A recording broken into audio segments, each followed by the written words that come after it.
Hi everybody. This is actually the first workshop that I've had a chance to attend, and I want to say that I'm delighted to be here, and also just delighted that PASA has been able to put together this series of information sessions. I was talking to somebody just beforehand and saying that this is really our attempt to get some information out into the community about what's happening, but it's also a way for us to get information back in to our process for figuring out what our response is going to be on this issue as it continues to play out for many years to come.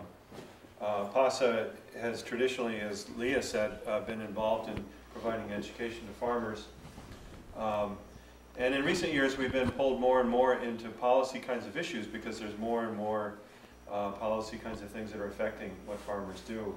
Last couple of years, food safety has been right on the top of our list of things to pay attention to, and we were involved in helping to make sure. In fact, I helped to author the exemption that's in the federal food safety law for smaller farms.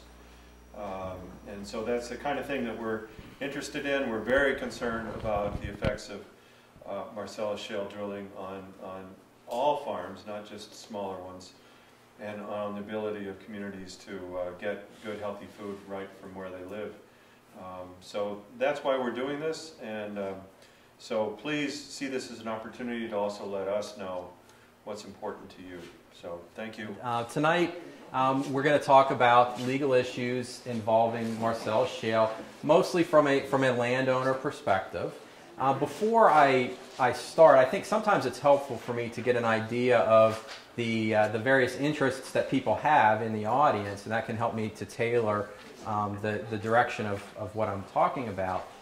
So as I speak to groups, there are a lot of landowners that have already signed gas leases and want information on how to interpret those agreements. There are often people who have not signed lease agreements and are contemplating signing a lease agreement.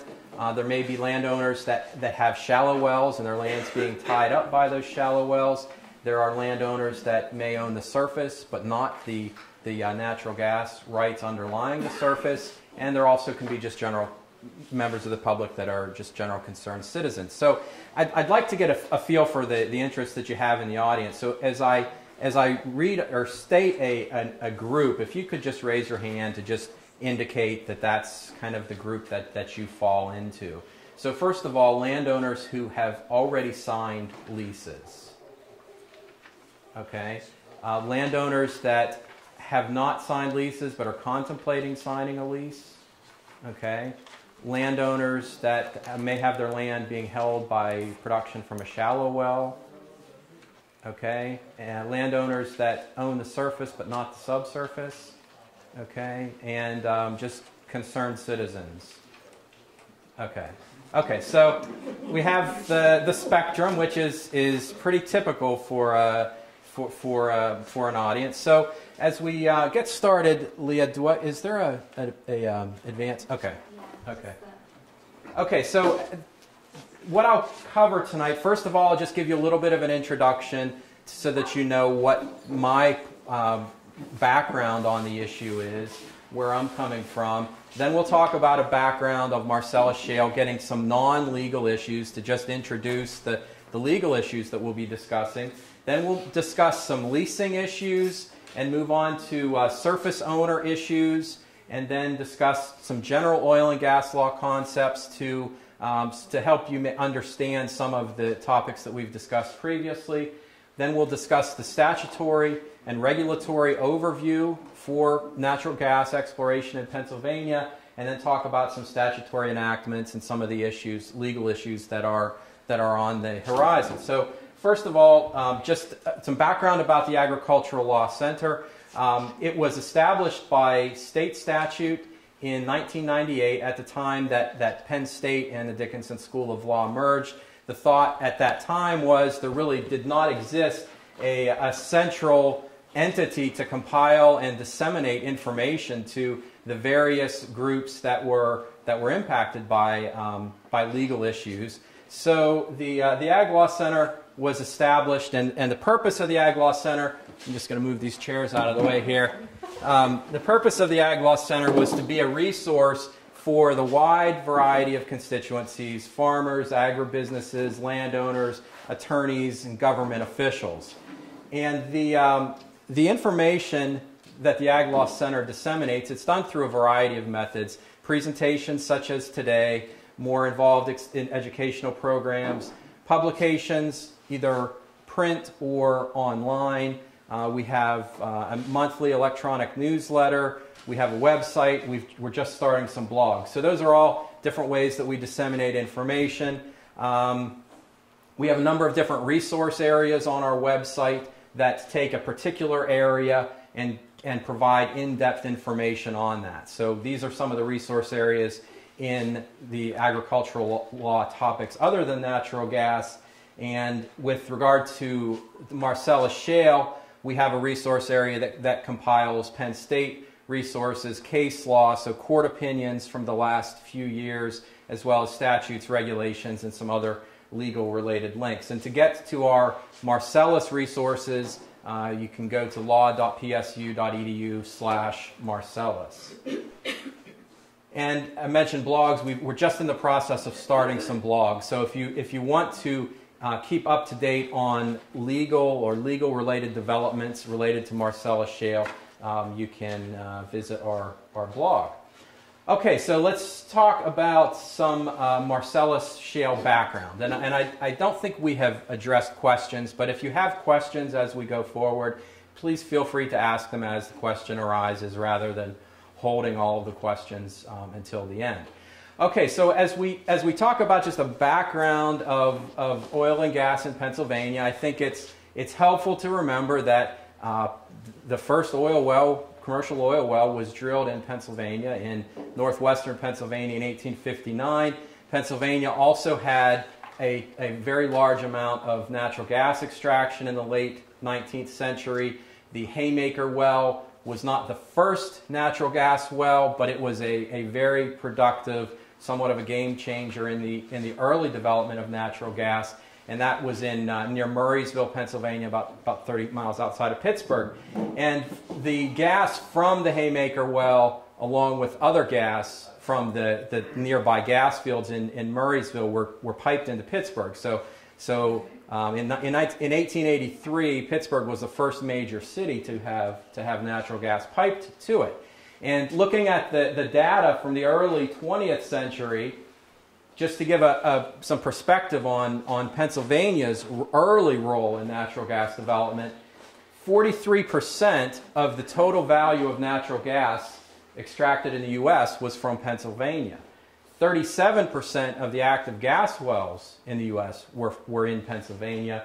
42% of the pipeline miles in the U.S. were in Pennsylvania. So in the early 20th century, late 19th century, Pennsylvania was a national leader or the national leader with regard to natural gas.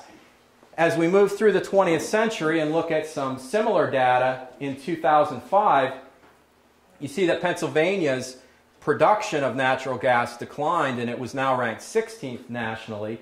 But Pennsylvania still had the third highest number of gas wells in the country. So 11% of the gas wells in the country were in Pennsylvania.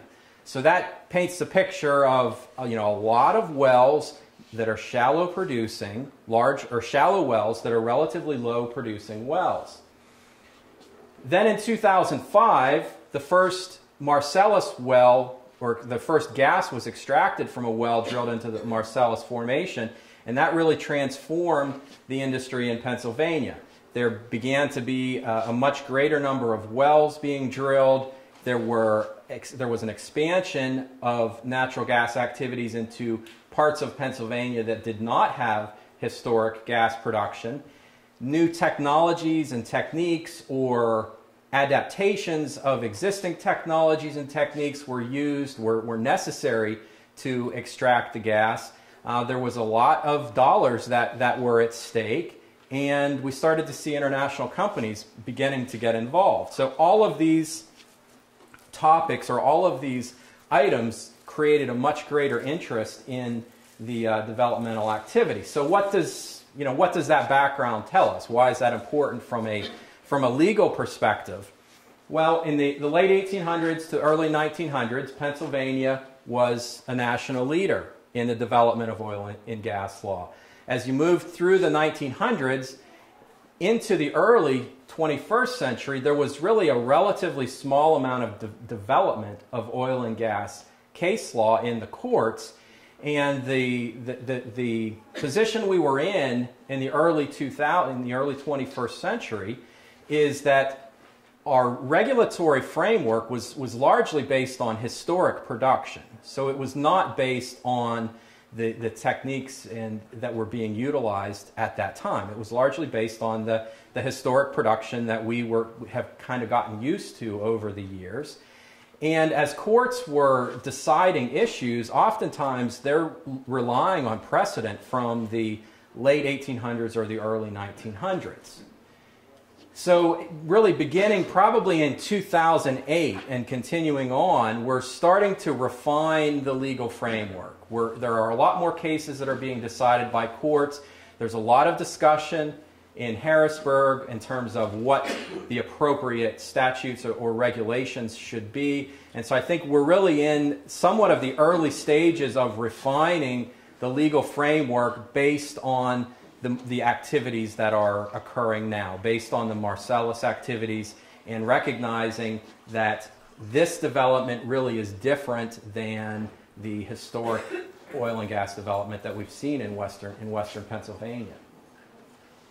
So just to talk a little bit about the geology of Marcellus Shale, it's natural gas that's actually contained within the shale rock. And the way that you get the shale, or the way that you get the gas out of the rock, is that you have to fracture that rock. You have to expand the natural fissures that are in the rock, increase the porosity or the permeability of the rock, so that the gas will flow out of that shale rock. It's an extremely large shale formation, and the extraction of gas relies upon adaptations of two technologies, the hydraulic fracturing and the horizontal drilling. And I'm not going to go into a lot of detail about, or not much more at all than what I've just done on the technologies. I'm not a geologist, but those are very important technologies, and really the extraction would not be commercially viable without using both of those, without using the hydraulic fracturing and also the horizontal drilling. Okay, this slide shows the coverage of the Marcellus Shale. You can see it covers about 2/3 of Pennsylvania, the southern tier of New York, almost all of West Virginia, and parts of Ohio and Maryland. The next slide shows the Marcellus Shale in relation to other shale formations throughout the U.S. There's about 25 or 30 additional shale formations in the United States. And you can see that the Marcellus, along with the Utica, which underlies the Marcellus, are just huge in comparison to the other shale formations. The Barnett Shale near Fort Worth, Texas, has been the place where a lot of the technology has really been developed and then transferred essentially to the Marcellus Shale. Also, other shale formations that have had development, the Haynesville in Louisiana, the Fayetteville in Arkansas, the Woodford in Oklahoma. I mean, there have been a few others, but those are some of the major ones that have had development. So why is there interest in the Marcellus Shale? Well, one, it is huge. It's 95,000 square miles. If you compare the size of 4 other shales that I mentioned, the Barnett, the Haynesville, the Fayetteville, and the Woodford, which are 4 that have had substantial activity, the Marcellus is 4 times larger than the combined size of those 4 shale formations. So it's huge.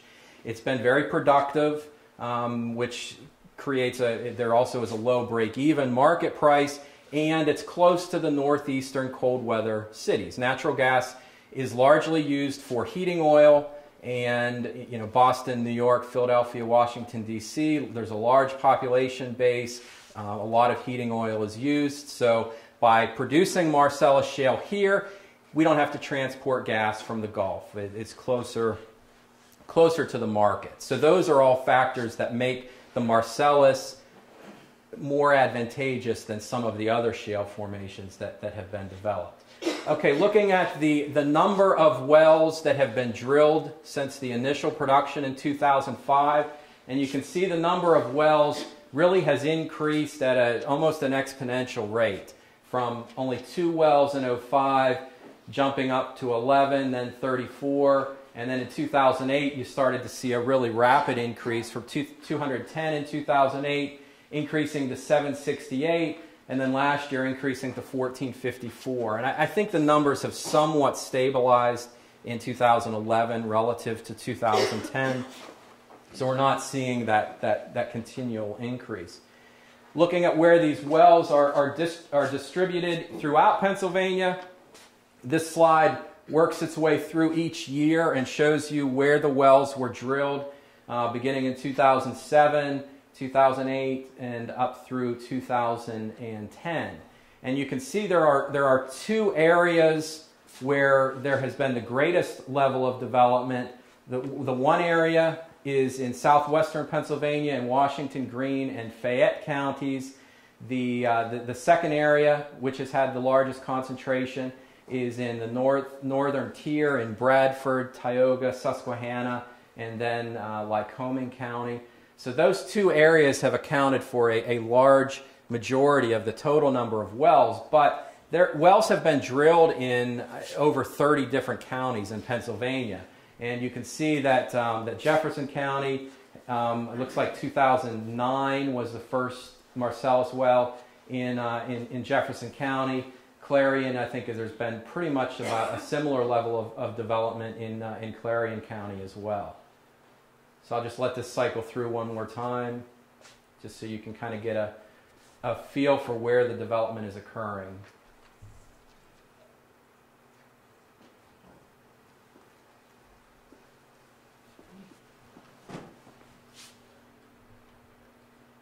On the map, can you point out where we are? Yes, we're probably right in the vicinity of these three wells in Jefferson County right here. Okay, what about Clearfield County? Clearfield County right here. So you have Clearfield, Phillipsburg is over here, Clearfield's right in there, or well, Du Bois is here, Clearfield's in here. Okay. Yes. What is it about northeastern Pennsylvania and southwestern Pennsylvania that they have so many more than in the center of Pennsylvania? Well, there are a variety of factors that make areas attractive. One is certainly the geology is very important, and that would the depth of the shale formation is important. Also, I won't be using the right terms because I'm not a geologist, but essentially the level to which the gas has been cooked. If there's a very high heat, the gas kind of cooks out and the gas is gone. I've heard it likened to a piece of toast, that it's just kind of lightly browned, and that's where it's more attractive. There also is a difference in the gas. This is referred to more as dry gas, where it's closer to being pipeline ready. It doesn't have to be treated as much. Down in southwestern Pennsylvania, it's referred to as wet gas. It has a lot of other components other than, it has a lot of other, like ethane, butane, propane, other types of marketable gases other than methane. So it's actually more valuable, but it has to be treated. So those are some of the factors that go into where they are conducting exploration activities.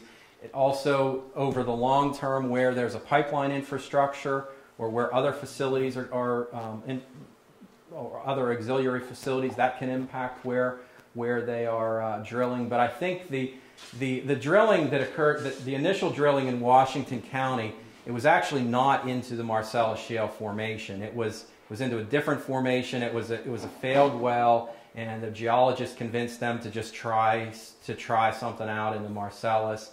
And based on the results of that well, then Range Resources drilled a few other wells. So I think the initial wells were in southwestern PA. That was part of the reason that Range Resources had a lease footprint in that area.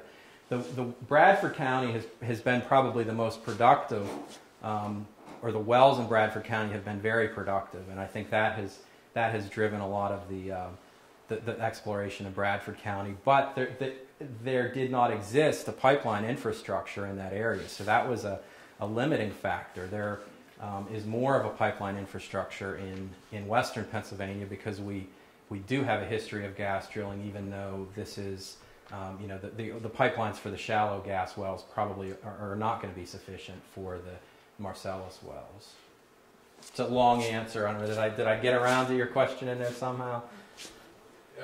Yeah, I'm wondering if in our area are there going to be as many wells eventually as there are in those two areas, or can't you say? I think it's hard to predict. I mean, I think there are a lot of factors based on what's on this map, based on what's going on elsewhere in the U.S. What are the gas prices?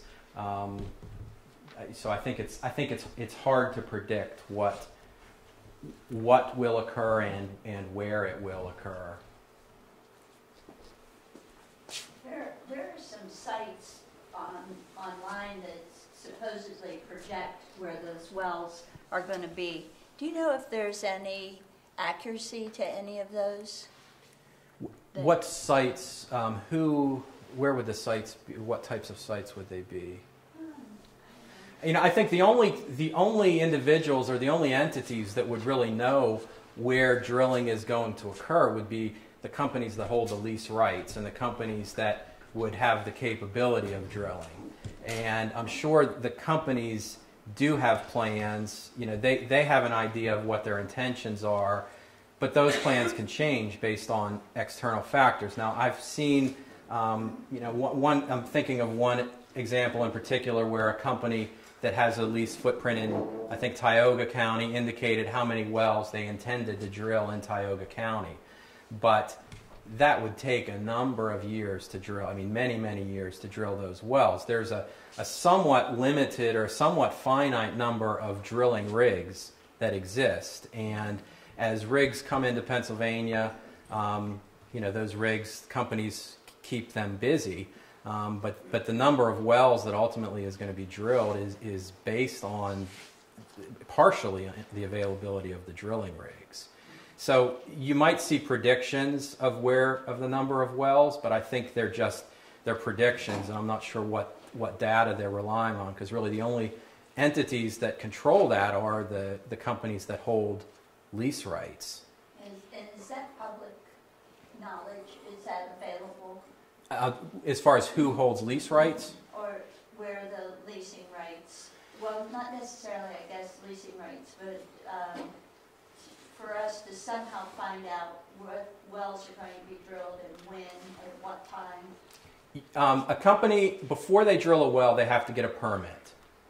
And so that is really the first public indication that they intend to drill a well. And not all permits result in wells.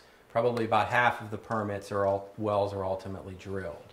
Now, as far as to find out who holds leases, you can go to the county courthouse, and the leases will generally be on record in the Recorder of Deeds office.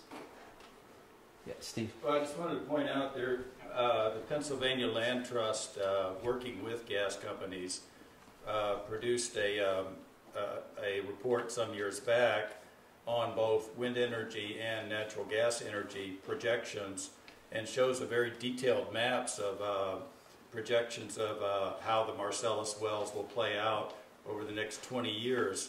That's available online in a presentation by Dr. Anthony Ingraffia called The Facts of Fracking.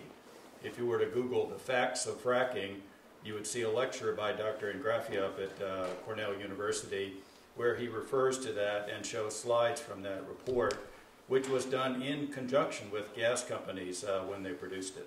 Yeah, and those are, that's where you're going to get the best information, but there's still projections based on, if the price changes or other factors change, and a lot of those 20-year projections are based on them continuing to hold the same leasing position, which, most leases are not going to extend for 20 years. So, there still are some factors that are unknown, but projections are the best that we can have.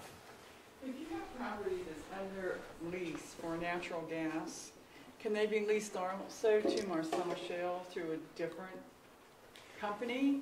If you have already signed a gas lease, and in common parlance, if you're thinking that that's for the shallow gas rights, you need to look at that first lease agreement to see if there are any limitations on that. Most leases that were written a few years ago made no distinction, and so if it just refers to gas, then it may include, and I'm not going to say which it does because I can't tell without looking at the agreement, and even then there's still some uncertainty, but it may include all of the gas. It is possible, and we'll talk about this in a bit, it is possible to sever the different strata of gas. So it's possible to grant only the rights in the shallow gas and not the Marcellus. But that's something that you would need to do affirmatively in the lease agreement.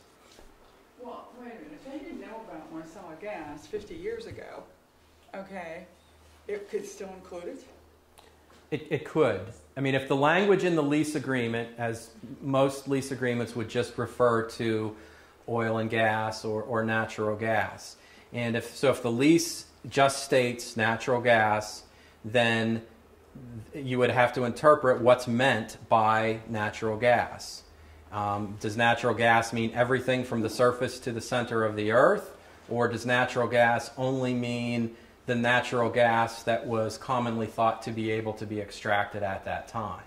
And that's an issue that has not been presented to the courts in terms of whether whether an old lease includes everything.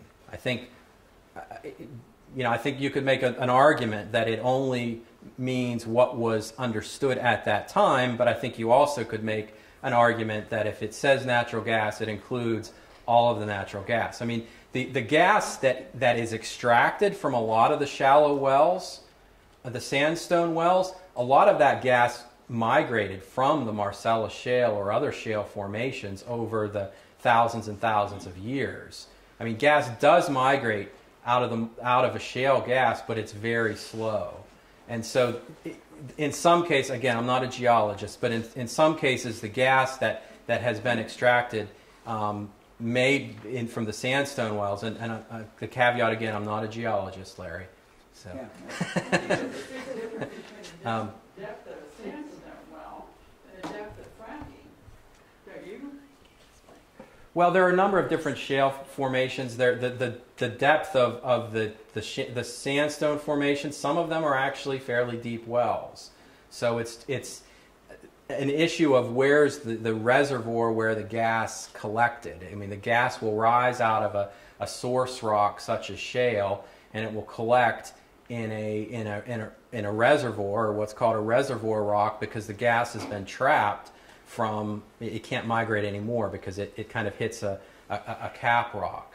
So, I mean, when you're talking about what's meant by natural gas, that's an interpretation issue in looking at the leases. And like I said, I'm not aware of any cases thus far that have raised that argument, but I've heard a lot of people raise that argument, and it wouldn't surprise me that at some point, if there is not litigation where someone makes that argument and says, this is a lease from the 1920s, they had no knowledge that gas could be extracted from this formation, so therefore my lease doesn't include that. But I have not seen that argument successfully or unsuccessfully made at this point. I know an oil and gas producer that just bought some gas rights a few years back in Washington County, and then he turned and he flipped that to the bigger companies for the Marcellus. Mm-hmm. And he told me that there's very few leases that have to have a vertical stipulation. Mm-hmm. And those really haven't been written until just within the past couple years. Right, so I think, I'm sorry. But that's how he ended up really making his money, is buying what most people thought was shallow gas drilling rights, and ended up making a fortune reselling those rights without any profit to the landowner, any additional profit to the landowner. And that's a situation that you have in western Pennsylvania that you don't have in north central or northeastern Pennsylvania, because in those areas there was no history of drilling, so most of the land was not under lease. So the companies came in and they had to lease whatever land they were going to use to explore. They had to lease that land. In western Pennsylvania, you have some land that's been held by wells that are over 100 years old, and They have to be active. they have to be active for that entire time. But it was just probably a week or so ago I read a story somewhere talking about the oldest producing well, continuously producing well, oil well, and it was drilled within 5 or 10 years after the Drake well. So it was drilled back in the mid-1800s, and that well is still producing. And so if you have a well that has been continually producing, that land, that was an oil well, but it at least could have included oil and gas. Complicating that is the fact that a lot of these old leases didn't contain much language. I mean, they were very, very general. And so, there can be some issues interpreting those leases. But I think the common understanding is that if it just says natural gas, it includes all natural gas.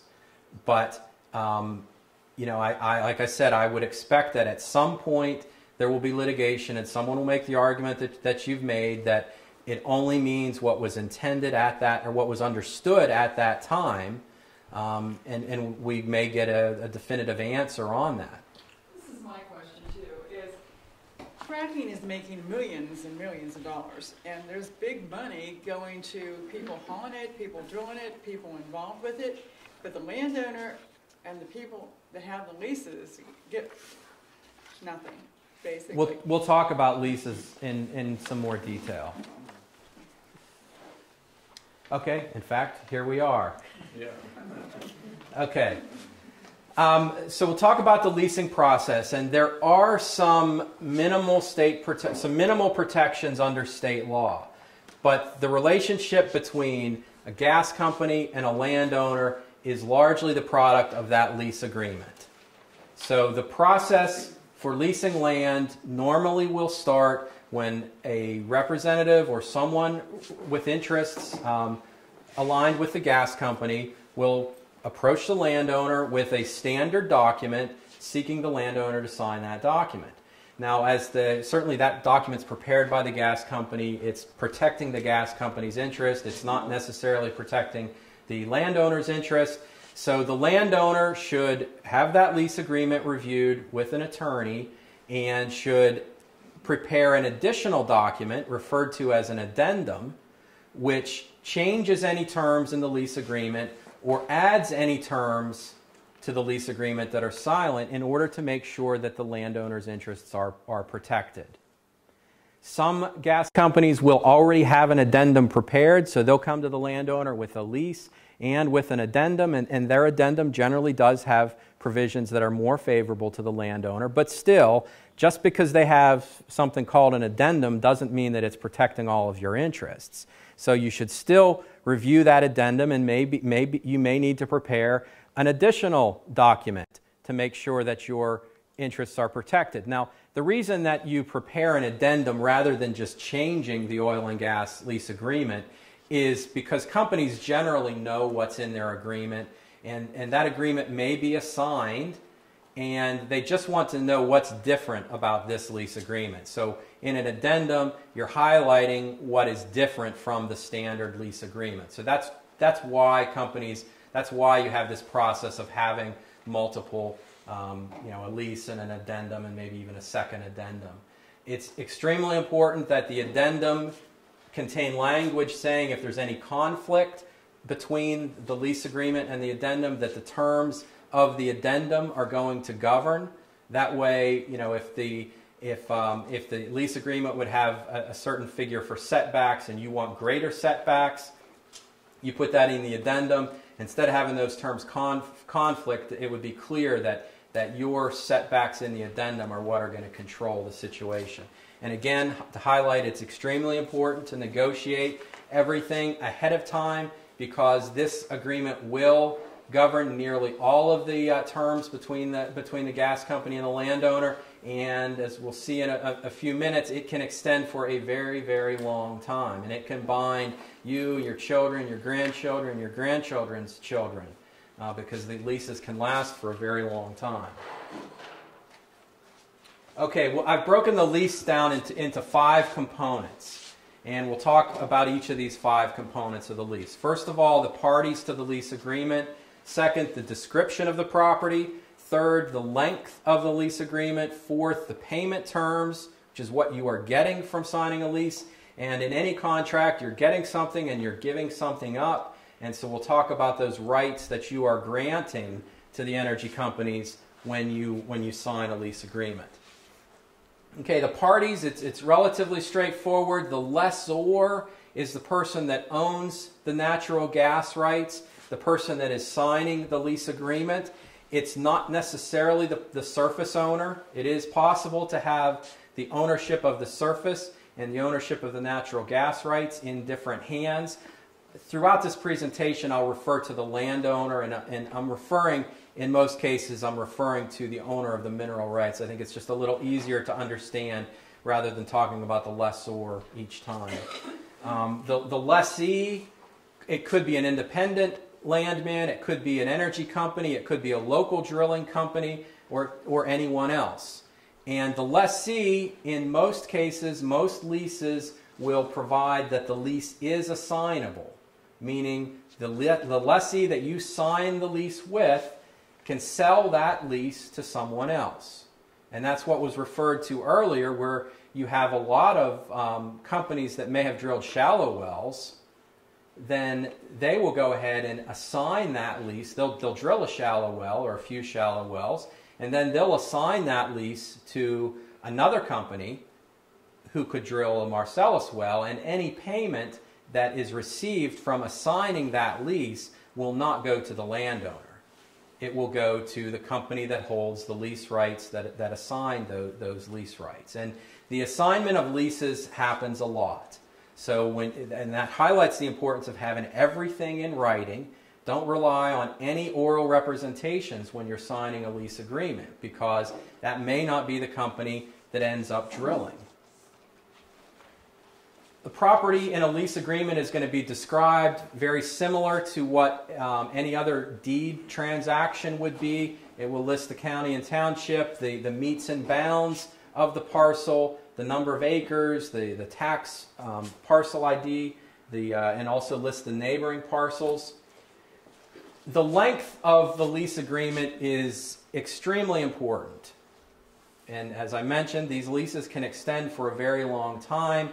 The term, or the length of the lease, is broken down into 2 terms, a primary term and a secondary term. The primary term is the number of years that are defined in your lease agreement. So 5 years is probably the most common primary term for a Marcellus lease, but it can be less than that. It can be a 1-year lease, or it can be longer than that. But the primary term, it's the number of years that are stated in the lease, and generally speaking, depending upon the terms, the specific language in your lease agreement, that primary term will end, or the lease agreement will end, if exploration or production activities don't begin by the expiration of that primary term. So if you have a 5-year lease and production activities don't begin within 5 years, that lease will expire. That lease ends. On the other hand, if production activities begin within that defined primary term, then the lease converts into the secondary term. And now I've used saying very loosely if production or exploration activities begin. You need to look at what the lease agreement says. I mean, whenever you negotiate the lease agreement, you want that to be defined. You know, if you just say when production activities begin, does parking a truck on the land, is that considered to be an activity that's going to convert the primary term into a secondary term? What about, you know, taking a shovel full of dirt and throwing it out? Is that sufficient to convert it from a primary to a secondary term? You know, I don't have an answer because it depends on what your lease says. I think the clearest term would be to say when the well is spudded, meaning when the drill bit hits the ground That's very clear. It's hard to argue when that occurred. If you don't have specific language, you're leaving an issue out there that's not clearly resolved in terms of what actions will be necessary to convert that primary term into the secondary term. The primary term can be extended a couple of different ways. Some leases will contain a clause that they have a renewal option or a renewal provision at the option of the gas company. So that means that you may have thought you were signing a 5-year lease, but you're really signing a 10-year lease. And a renewal option is never going to be in the advantage of the gas company, or in the advantage of the landowner. Because if the lease market increases, and we've seen rapid changes in the lease market, if the lease market increases, you're not going to get the financial benefits of that increased market. You've essentially locked in your price 5 years earlier. On the other hand, if the lease market declines, then the gas company just won't exercise the option. So in no case are you going to get any advantage of an increase in the lease market. It's much more advantageous to include or to negotiate a right of first refusal, and with that, the gas company has the opportunity to match any offers that you receive when the primary term expires, but you're still going to take advantage of an increase in the lease market. Okay, the secondary term, that's what occurs after the primary term, and again, depending on the specific language of the lease agreement, that will define what converts that primary term into the secondary term. And the lease agreement will also specify how long that secondary term will last. It's very common to have language such as long as gas is being produced in paying quantities, or some other similar statement that essentially means as long as gas is being produced, that lease will continue. But you can try to amend the language or negotiate language to make it clear as to when that secondary term will end. You know, who gets to determine if that well is producing in paying quantities? Can a company just, continue to have this well that's just dripping out, just releasing a very small amount of gas? Will that be sufficient to keep the lease in the secondary term? You want to try to clarify that as much as possible. So, that lease terms are very important. A lot of times you hear people talking about the dollar amounts that they're getting for a lease. I think you have to ask the next question, okay, those are the dollar amounts. How long does the lease last? If you get a 3-year lease, that's obviously a different, different equation versus getting a 5-year lease. I think, generally speaking, it's better for landowners to have a shorter lease, but that may not be true in every situation. Okay, we'll talk about the payment terms, or what you are getting for signing a lease agreement. The bonus payment, it's a one-time payment that the landowner receives. It's paid usually within 60 to 90 days after the lease is signed, and there is no requirement that you be paid a lease payment. So the amount that you are paid is completely negotiable. The next type of payment that you can receive is a delay rental payment, and it's called a delay rental payment because it's essentially a rental payment that's being paid to the landowner in exchange for a delay in drilling the well. So a delay rental payment will be made normally on an annual basis to landowners, and if the company drills a well, then they no longer have an obligation to make a delay rental payment. There is no requirement that you be paid a delay rental payment. It's completely negotiable in terms of whether you receive them or how much you receive them. Historically, lease payments were made through the delay rental payment of maybe $5 a year or $10 a year per acre. When the lease rush started in north central Pennsylvania in 2008, the payments moved more towards a bonus payment.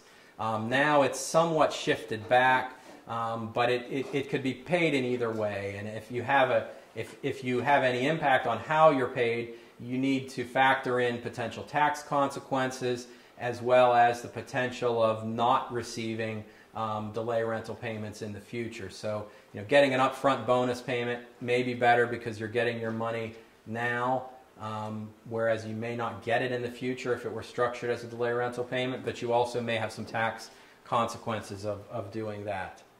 When you say that's to the landowner, you actually mean that's to the gas owner? Is that correct? To the owner of the natural gas rights, yes. Okay. Yep, to the lessor, to the person that signed the gas lease. We'll talk about specifically about surface owner issues here in a bit. Yep. Is that with each gas well that's drilled?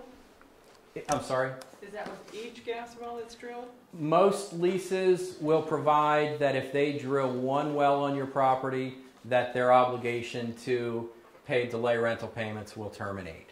But ultimately it depends on what's in that lease agreement. So, most questions about leases can be answered. First of all, look at the lease agreement. And, there's a substantial amount of leeway in terms of what can happen based on what's in your lease agreement. And that's why it's critical that you review the lease agreement to make sure that you're not putting yourself in a situation where maybe one shallow well is going to prevent you from getting future delay rental payments, and it may actually tie up all of your land.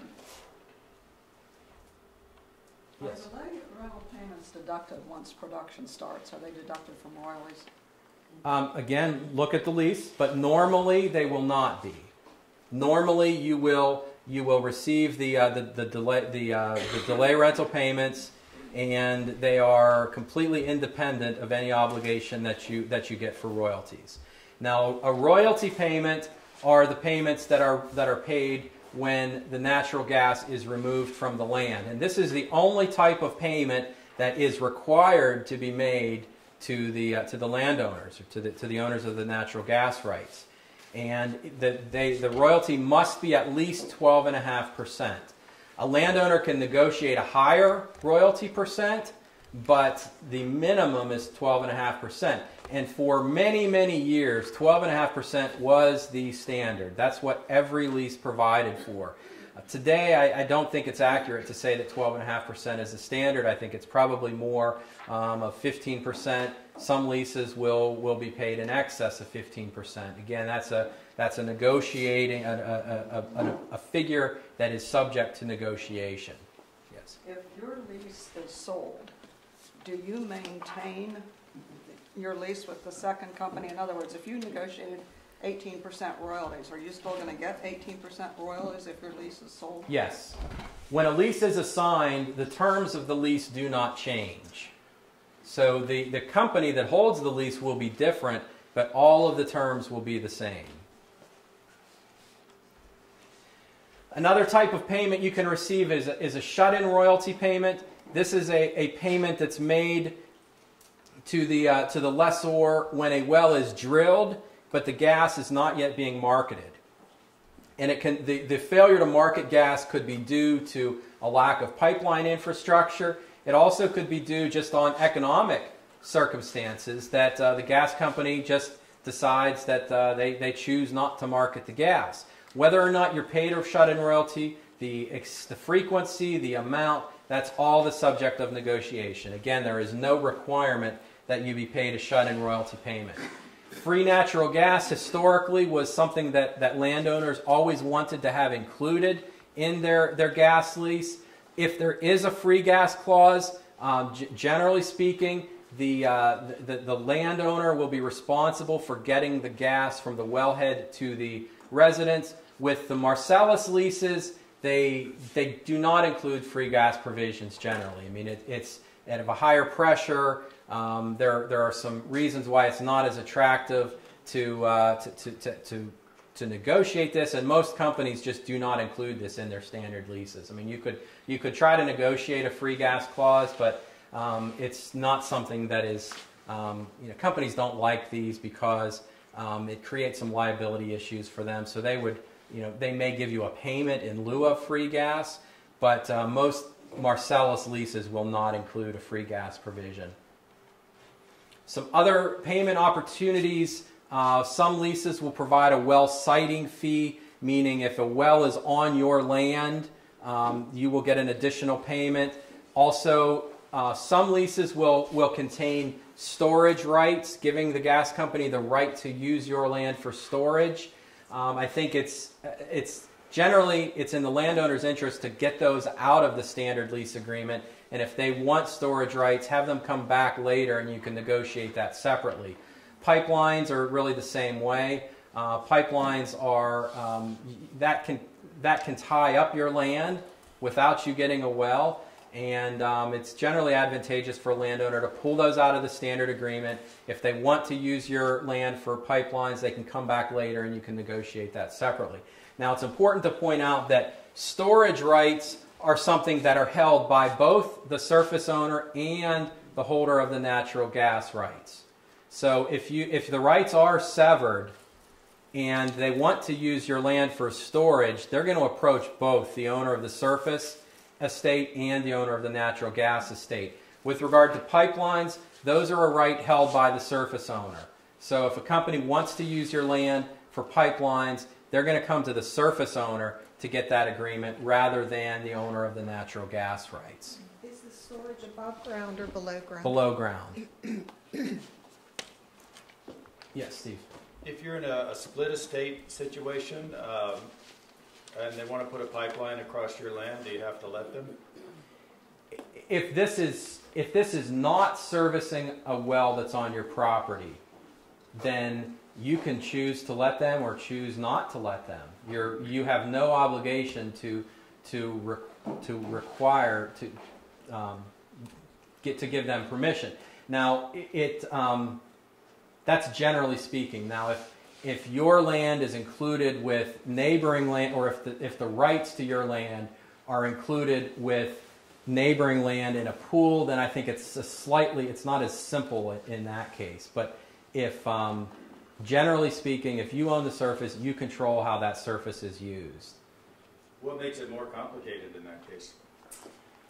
Because they may argue that the holder of the natural gas rights under your property may argue that the use of your land is necessary for them to get the gas off the property. So they're essentially using they're exercising their subsurface rights under your property by putting the pipeline across. I'm not sure that that's a winning argument, but I think that's the argument that they would make. Okay, and then another payment opportunity is for seismic activity. Seismic activity is where companies try to get a picture of what's under the ground. It may involve the thumper trucks, or it may involve actually putting lines with seismic or with explosive digging holes and setting off charges to get a picture of what's underneath the ground. Oftentimes they will pay a small fee to have the right to access your land to do seismic activity. They may also have the right, when you sign a lease, you may have already given up that right, but oftentimes they'll still pay you $3 or $4 an acre to do that. Okay, so when you sign a lease, you are giving something up, and depending on what you own. If you own an entire estate, meaning you own the natural gas, the subsurface estate, as well as the surface estate, then you're granting rights in the mineral estate and you're granting rights in the surface estate as well. And we'll talk about severed estates more in a minute, but it is possible to sever the mineral estate, or specifically the natural gas rights, from the surface estate. And this can be done either in a reservation, when somebody conveys the real estate and they hold back the rights to the oil and natural gas, or it can be done separately. If you own the entire estate, you could just convey out the natural gas rights. So it can be accomplished in either of those manners. And when the rights are severed, the mineral estate is dominant over the surface estate. And we'll talk about surface estates in just a minute once we finish up some additional issues with regard to leasing. Again, assuming that you have a landowner who owns both estates, the surface and the mineral, the lease agreement is going to specify exactly what mineral rights are subject to that grant.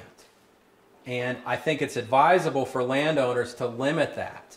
If you're only getting paid for natural gas, then only grant the right for natural gas. There may be a whole laundry list of items that you're granting, but you're not getting paid for all of those other items. They're paying you for what they're planning to extract, and maybe one of those items will turn out to be valuable in the future. If so, it's better to not have it in that list.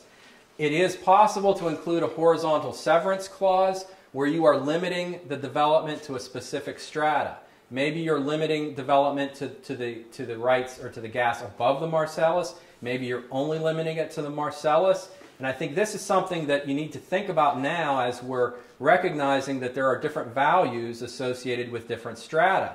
There's attention today with the Utica Shale, which is a shale formation below the Marcellus. And there's a lot less known about the Utica Shale, but if you're negotiating a lease, it may be advisable to not grant the rights to the Utica. If they're only paying you for Marcellus Shale, then why grant them anything more than that? And I think the same is true for companies that want to lease the shallow gas rights. If they're only paying you for the shallow gas rights, then why grant them anything more than that? With regard to the surface estate, the company is going to seek broad use of the surface estate, but you need to think about how you use the land and how future generations will use the land and impose certain limitations on the land. And the time to do that is when you're signing the lease agreement, not after you've already signed the agreement. There are a number of different ways that you can limit the surface use. You can require that you have the ability to approve the well sites or access roads. I think this is an extremely important right, because this means that rather than having a well right in the middle of the most inconvenient part of your property, or rather than having access roads through the most inconvenient part of your property, you can shift that well or shift those access roads to a place that's going to be more convenient. It doesn't mean that you can just absolutely say, no, you can't do this, but you have some ability to control that location. You can specify the conditions under which your land will be reclaimed. You can define exactly what structures will be permitted. If you don't want to have a compressor station, put it in your lease that they cannot use your land for a compressor station or other facilities. You may require that they install fences or gates. It pretty much is up to you to determine the best manner to protect your rights, to make sure that you're limiting that to the appropriate extent. It also may be possible for you to negotiate a no surface rights lease. This means that the company has the right to take the gas from under your property, but they do not have the right to come onto your property. They can't come onto the surface estate to extract gas. And this is possible through horizontal drilling techniques that they can access the gas under your land from a neighboring parcel. Often for smaller parcels, maybe 10 acres, maybe even more than that, companies will be willing to grant a no surface rights lease. And this is really the best situation for a landowner to be in terms of minimizing or eliminating any impact on your surface estate. You may or may not receive a lower payment in exchange for that no surface rights lease. I think you need to be thinking about protecting yourself from adverse financial events, which could include property damages. So your property, your soil, trees, water are damaged by drilling. How are you going to be compensated for that? What if you are liable or you're sued by a third party?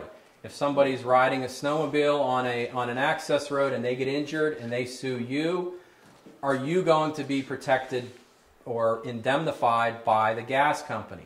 These are things that you should think about and include in the lease agreement. What if your land is enrolled in clean and green? I don't think we have clean and green in Jefferson County, but if it's in some type of, do we, Steve? Okay. If there's some type of farmland preservation program, are you incurring any penalties or damages as a result of having your land be developed? You want to try to shift those financial costs to the gas company, and you You can protect yourself by including terms in the lease agreement to shift that responsibility. If you're not able to do that, or you've already signed the lease, you may want to make sure that your insurance company's aware of any potential issues, and you may want to think about having a financial reserve. Property damage, just to highlight a few things, it should reference damage to soils, crops, trees, buildings, roads, water, and it should describe how the damages are going to be valued. Because you can have exactly the same damage, but valuing it in a different manner can result in a tremendous difference. And one case that illustrates that, there was an acre of trees that were cut down. The drilling company had the lawful right to cut down the trees, did so, but was required to pay damages to the landowner. The landowner wanted to be compensated based on the replacement value of those trees, which was $250,000. The gas company said, we only have to pay you the timber value for those 1 acre of trees, which was $2,500. So exactly the same damages, but if it's valued the way the landowner wants to have it valued, it's $250,000. If it's valued the way the gas company wants to have it valued, it's only $2,500. And ultimately, the gas company won that litigation and compensated the landowner $2,500. But the court made reference to the fact that the landowner could have included the method of valuing the damages in the lease agreement, but had not done so. So if that landowner had a clause in the lease agreement saying that the timber would be valued based on the replacement value, the landowner would have been paid $250,000. So that highlights it's important to think about how you're going to value the damages to, growing agricultural crops, to buildings or water or other property attributes. Okay, indemnification, I think I mentioned. You want to make sure that it includes costs of litigation. So if you're sued, you don't have to pay for any of those costs, even if you're ultimately not found liable. Yes, Brian? I'm sorry, because it's back on the last slide. Yeah. You didn't list damage to livestock, and we're hearing an awful lot about potential damage to livestock, which might even include a neighbor's livestock. I'm assuming that there's no reason that could not be included.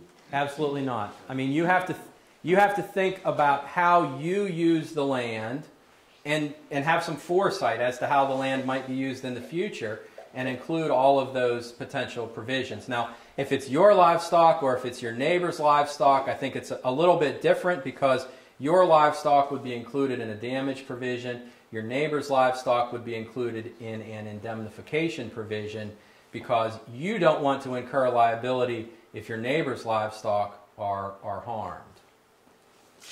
Yes. So would you recommend for the landowner to have their property assessed, appraised? Because I'm thinking the whole property value could be lessened considerably. For instance, like you have your property assessed today at this prime market, land that's very valuable with the buildings and so on, and an appraisal comes in and says it's worth $200,000, and then after, this should be written into the agreement, shouldn't it? Well, you'd have to, any type of valuation in that manner, you'd have to factor in changes in the market. Just because it's valued at a certain rate now and then it's valued at a different rate later doesn't necessarily mean that it's because of the gas company. You'd have to think about how could you determine what the valuation, what the damages would be as a result of the gas drilling. So you should be more specific and look at tree value, soil value. Because, I mean, a whole community could be devalued overnight where the property... Yeah, I mean, it would be harder to think about how to calculate or to determine how to assess what that valuation would be. But when you're writing the lease agreement, it's a product of negotiation. And, you can be as creative as the company will agree to in terms of how you're going to calculate what the damages are going to be or what the damages are going to be based upon. I think in most cases when we talk about damages, we're talking about damage to a particular specific piece of property, you know, a barn, a tree, soil. But it doesn't mean that those are the only type of damages that could be referenced. Exactly, and you had asked everyone, you know, you went through your list of questions. What about the property owner who has no inclination to lease whatsoever, Yes. and owns both the surface and the mineral rights? Right, and we'll talk Will you some about touch that. on Yes, the protection, or Yep. how do you create a legal statement that would protect that person? Yeah, and that person is not, if they're not executing a lease agreement, they will not have a contractual relationship with the gas company. So their rights will be to collect damages potentially for any impact on their land, or for we'll talk about the rule of capture, which deals with gas migration and the extent to which a well can take gas or can get gas from underneath other properties. We'll talk about that here I think after the surface owners is when we'll get to that. In that specific case, I've read about some people thinking that such persons could sue their neighbors for the loss of the use and enjoyment of their property because of them putting a gas well on it. I mean, that's not a specific damage like you hurt my goats, Right. but it's a nuisance. It's a nuisance damage. Mm-hmm. And general nuisance law requires, or it permits people to use their own land in a manner that they wish, but they cannot unreasonably impact their neighbor's use of their land. So if you have a neighbor that's playing loud music and that's unreasonably impacting your use of your land, you may have a legal action to stop that activity or potentially to cause damages as a result of that activity. If a neighbor is putting on a large poultry or hog facility, you may be able to allege that constitutes a nuisance. And I don't see why gas operations would be viewed any differently. I mean, it doesn't mean that they would or would not be considered nuisance. I think you would go through the same analysis to see, are they unreasonably impacting your use of the land? And nuisance, a lot of cases, nuisance causes of action are seeking damages for a devaluation of the property. And, so I think you would go through that same analysis. And again, I'm not saying whether it would or would not be successful, but I think that is the process that you would go through. And that would be different than, say, living downwind from a frac fluid impoundment and taking soil samples before and after the installation, showing that, in fact, volatile organic compounds or off-gassing from the frac fluid impoundment has affected my soil and my crops and what my goats are eating. Then you'd be in an indemnification. Because nuisance deals with not physical invasions. It deals with the sight, the sound, the smells. When you actually have fluid or substances that are actually going across property boundaries, then you're out of nuisance and you're more into the damages for a physical invasion. And just one last point on that. Who is it? The gas company that's liable, or is it the neighbor? Anytime liability is hard to determine with certainty, and you have that in typical auto accidents. You have many people who will get sued. Ultimately, the person that's responsible, the person that is liable for damages, is the person that's determined to be responsible for causing those damages.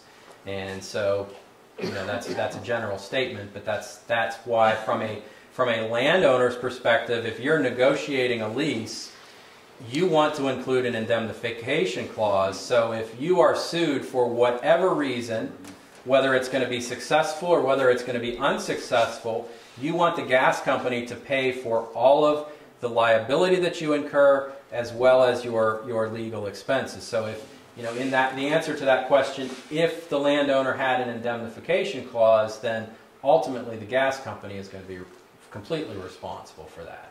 If an indemnification clause is not included, then it would be whoever the court or jury would determine to be responsible.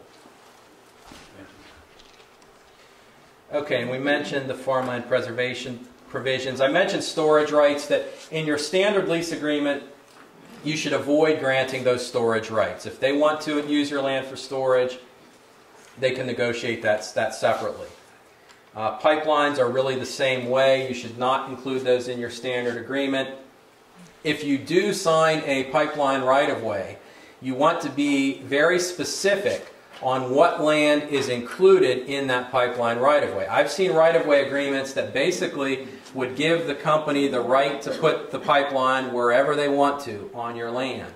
And I think a pipeline can actually impact your land over the long term much greater than what a drilling well can, because you're not going to be able to develop a fairly large swath through your land. So if you're negotiating a pipeline right-of-way, you want to be specific on exactly where will that pipeline be located, exactly where is the right-of-way going to be. You know, how wide or how narrow is it going to be? You know, is it going to be at the edge of your property line or at the edge of a tree line, or something that makes it with certainty as to exactly where it's going to be, so that you know, so that they can't come in later and drill it right across where you're planning on putting a house. And that has to be given by the surface owner, correct? Correct. Pipeline transportation is a right that is held by the surface owner. So if the estates are unified, I mean, if one owner owns the surface and the natural gas rights, that may be included in the standard lease agreement, but I think it's advantageous to pull that out. But if the rights are severed, then that's a right that's held by the surface owner. And the pipeline itself is what exactly? I mean, is that only going from the well to... When we talk about pipeline access, we're talking about pipelines that traverse your land. They're being used, it's sometimes referred to as the transportation of foreign gas, because foreign gas meaning it's not originating on your property. So it's being used to take gas, didn't originate on your property, and it's taking it to get it into the network of gathering lines to get it to a major distribution line. So it's only gas that does not originate on your property? Correct. And a little twist on that, if you're in a drilling unit, even though the well may be located on another property, it's considered to be on your property. So if you have severed estate and you own the surface estate and a well were put on your property, then they would have to have some pipelines to get the gas off of your property. But they probably would not have the right to come on and lay a pipeline traversing your property. Because you, as a surface owner, you hold those rights. Yes? In granting a right-of-way for transporting, can that also mean that they can have their dry-out station, or whatever you call that, or storage, without saying exactly that? It depends on what rights you have given them in the agreement. If an agreement is limited to pipeline access, that's all that they can do. They can only put pipeline access in there, or they can only put pipelines in there. They can only use that to access the pipelines. If your lease agreement is unlimited or contains very broad language, they may have the right to put compressor stations or other type of processing facilities. And that's why I think it's important when you negotiate that lease agreement that you limit it to only the facilities that you are agreeable to having on the property, so that you don't get a surprise later on. Yes, and I'm sorry, question here and then. Yeah, we have a split estate. We've owned it for about 20 years. Could there be an existing pipeline agreement for that land that we're not aware of? If there's an existing pipeline agreement, it should be on record in the courthouse. And virtually all parcels are subject to utility rights of way. And those will be recorded so that when you buy the property, when the title work is done, you can ascertain what rights of way are on your property. What is the property subjected to?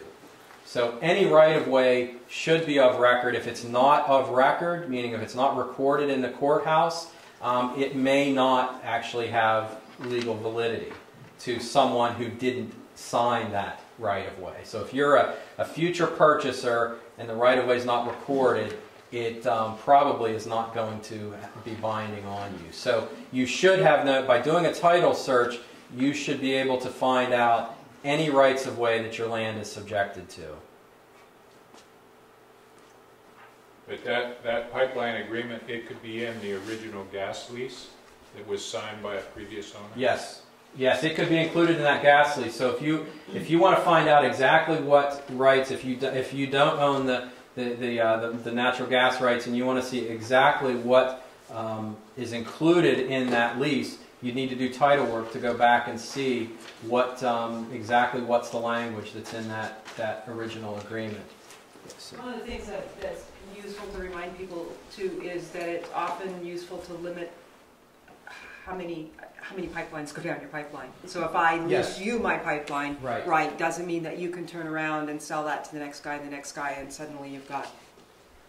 Yes, and you can limit the pipeline right-of-way to a specific number of pipes or to a specific diameter of pipes. And that's, I think, particularly important when you're in a region with a lot of shallow wells.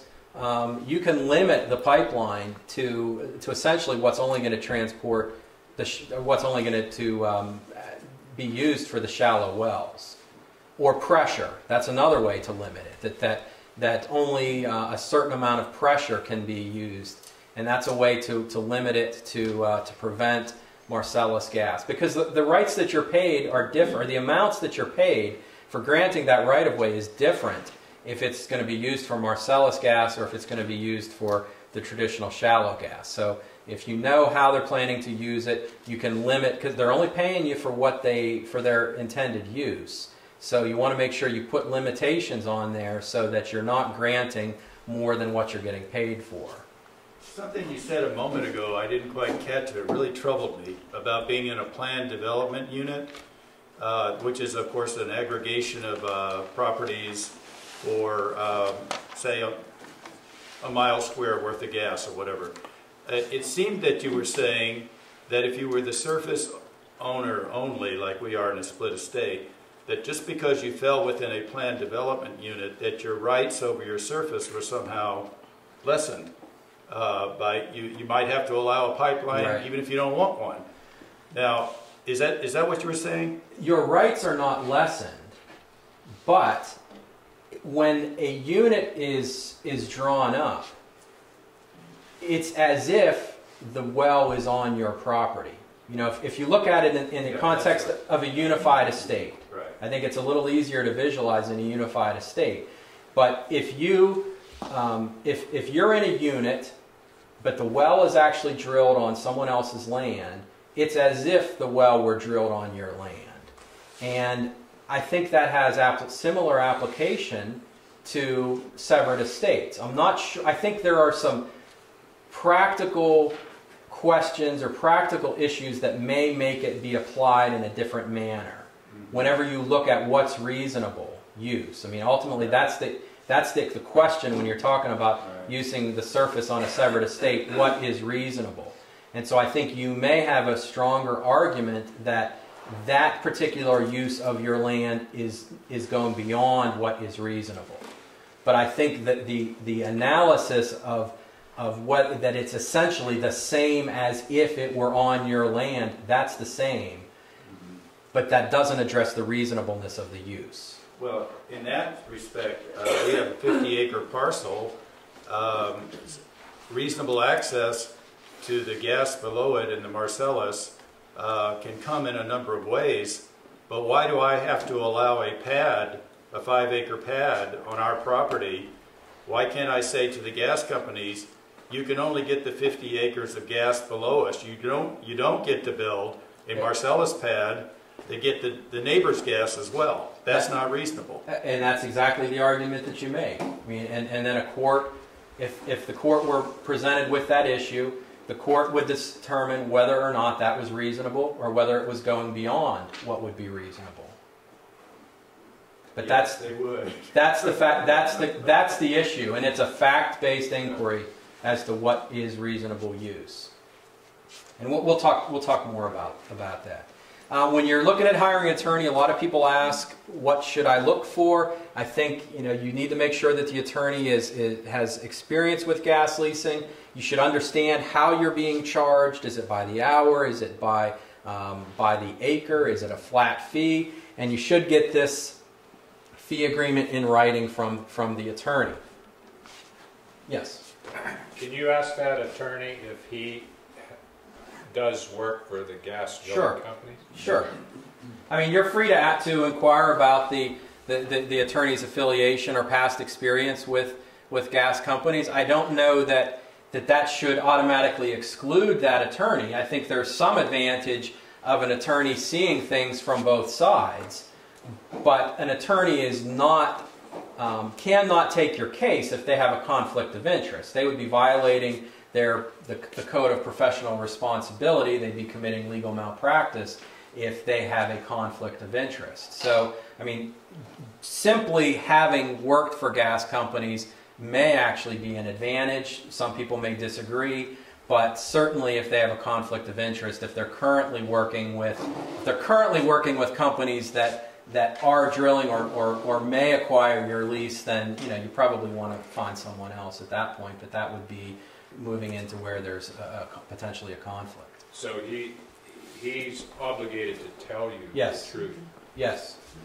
Yes. If the attorney takes a case and they have a conflict of interest, they're violating the rules of professional responsibility. Is there a way to determine any given attorney's specialty, be it corporate, family, whatever? You can ask around to kind of get word of mouth as to what the attorney's specialty is.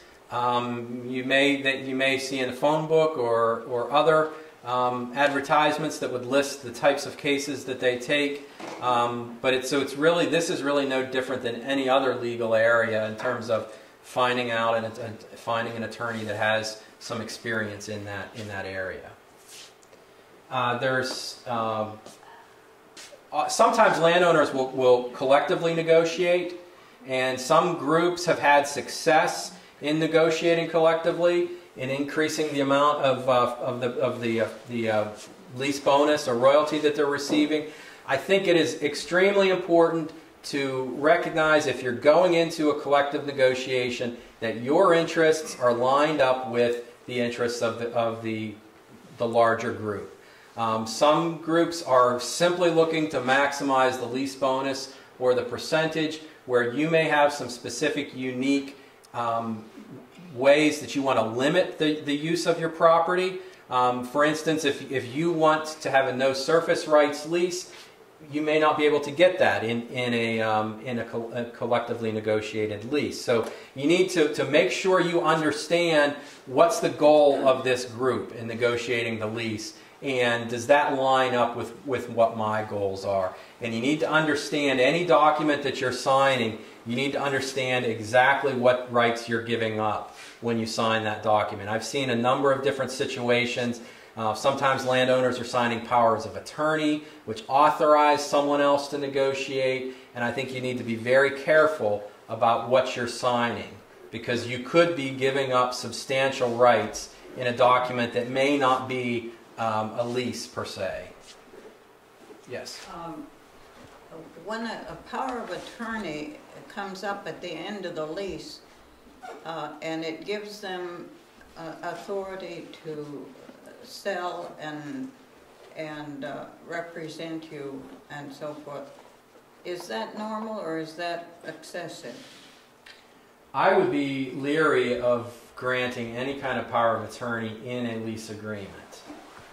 There may be some situations where the company may have an interest in defending title or defending some other attribute or something else that's going on with the lease agreement, but I would be very cautious and make sure you understand exactly what right you're granting through any type of power of attorney in a lease agreement. Is there any reason that they would need a power of attorney to sell that gas? No, I mean, when you grant them the lease, they have the ability to assign that lease to someone else. So there's no need to have a power of attorney to do that, because they're acting to transfer their interest. They're not doing anything with your interest in the oil and gas.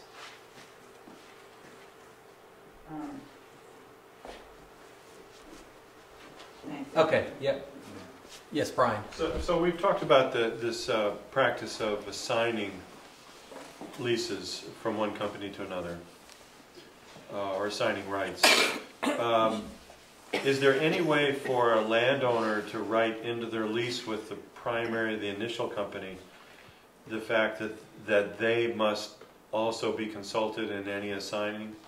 Yeah, you can write a provision like that. You could have no assignment, or you could require that you get notice of assignment. Of any assignment that can you actually express a financial interest in any assignments? I think in negotiating the lease agreement, I see no reason why you couldn't do that. Yeah. It's not something that I've seen done, but there's no reason that you couldn't put some type of condition, something that's going to happen if the lease is assigned. As a practical matter, once these leases all get, to the company that's holding them, they're not looking at the lease. And so if you have something unique in your lease agreement, you're probably going to need to monitor what happens with the lease, and you may have to take actions to enforce that, because it's not something that they're typically used to addressing. It just seems like it would be, I mean, certainly somebody has already thought of this, so it would be fairly natural to say that you are owed some premium or royalty in the event that assigning is occurring on something other than just a break-even basis. Well, when you sign a lease, when it is assigned, the rights that you have granted are not changing. So whatever rights you have given to that initial company, there are no greater rights that are being transferred to any subsequent holder of that lease. So, I mean, there could be a financial gain that somebody is receiving as it's being transferred. It also could be transferred just as companies are kind of aligning their acreage, and they may be trading those leases. But I don't see why you could not include a provision like that. It's not something that's typically done, because there are no greater rights are being granted in any type of assignment. But maybe the easiest thing is just to say no assign, and then therefore if they wish to sell that lease to another company, they've got to come back to you and negotiate. Yeah, although that might be a situation where it probably would go ahead and get assigned, and then you'd have to figure out, okay, how do I remedy this if it's been breached? Yeah. Yes. Are there negatives to pooling, either from a landowner or from a corporate standpoint? Pooling. Can we hold that question? And I'll talk about unitization and pooling in more detail. And if I don't address it, then please ask again. Do we want to take a break, or do you want to just keep moving forward? Keep moving forward. Okay. Feel free, if anyone needs a break, feel free to stand up and stretch out.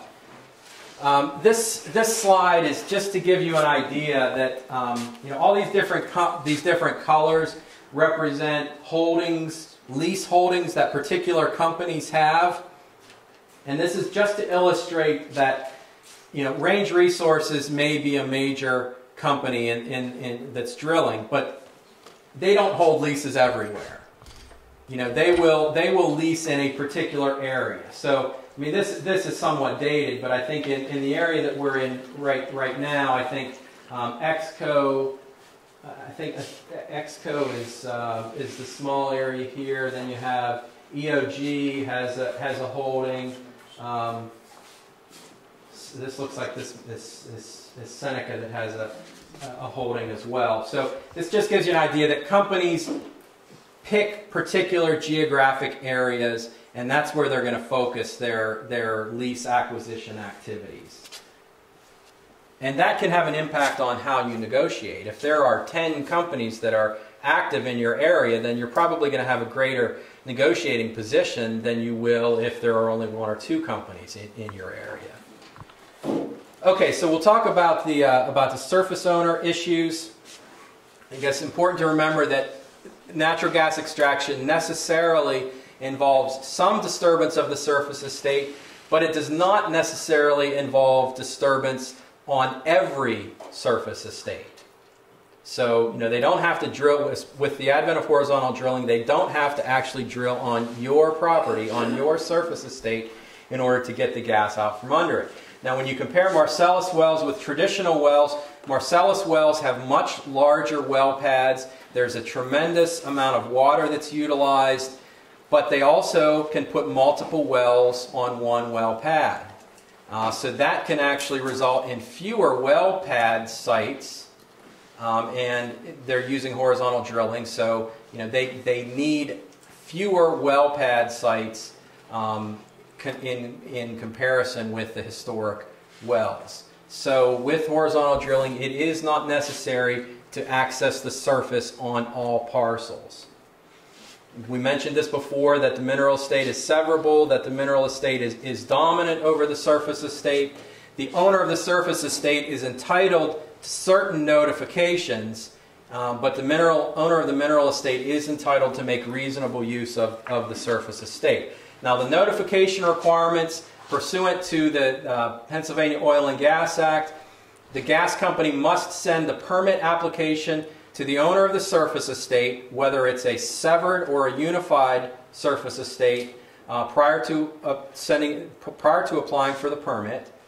Generally, they're going to do that at the same time or very in close proximity. A map is required to be included with the notice that's given to the surface owner. And the surface owner has 15 days after receipt of the application to object to the grant of the permit. Now, the objection or the basis for the objection or bases for the objection are fairly limited to only the location of the well, that it's too close to a building or a water supply, or that there's inaccurate information in the permit application. As a practical matter, the Oil and Gas Act gives a landowner the right to request a conference, and so a landowner, a surface owner, could request a conference, and the DEP would set up a conference between the surface owner and the gas company if there are issues regarding the location of the well. Also, yes? When you talk about their grant of permit, the basis is on location or too close to water supply. In my area, I'm using all spring water, and I have several spring developments over the farm. So that my little watershed is my water supply. So what's too close? Well, there are distance requirements that are set out in the Oil and Gas Act, and it's to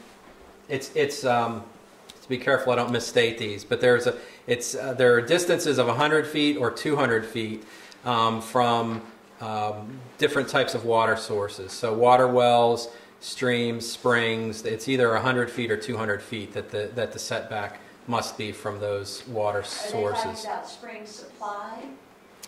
They're talking about the spring. They're talking about the spring, not the water that's feeding into that spring.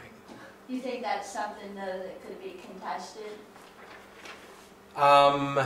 It's an issue you could raise with DEP. I think that's something that's established through the statute. I think that a lot of the distances that are specified in a number of different areas in the Oil and Gas Act could be changed through legislation.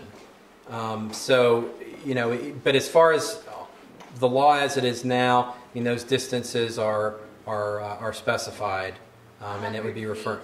Yeah, actually, I have that later on, and I'll get to that to make sure that I identify what those distance requirements are.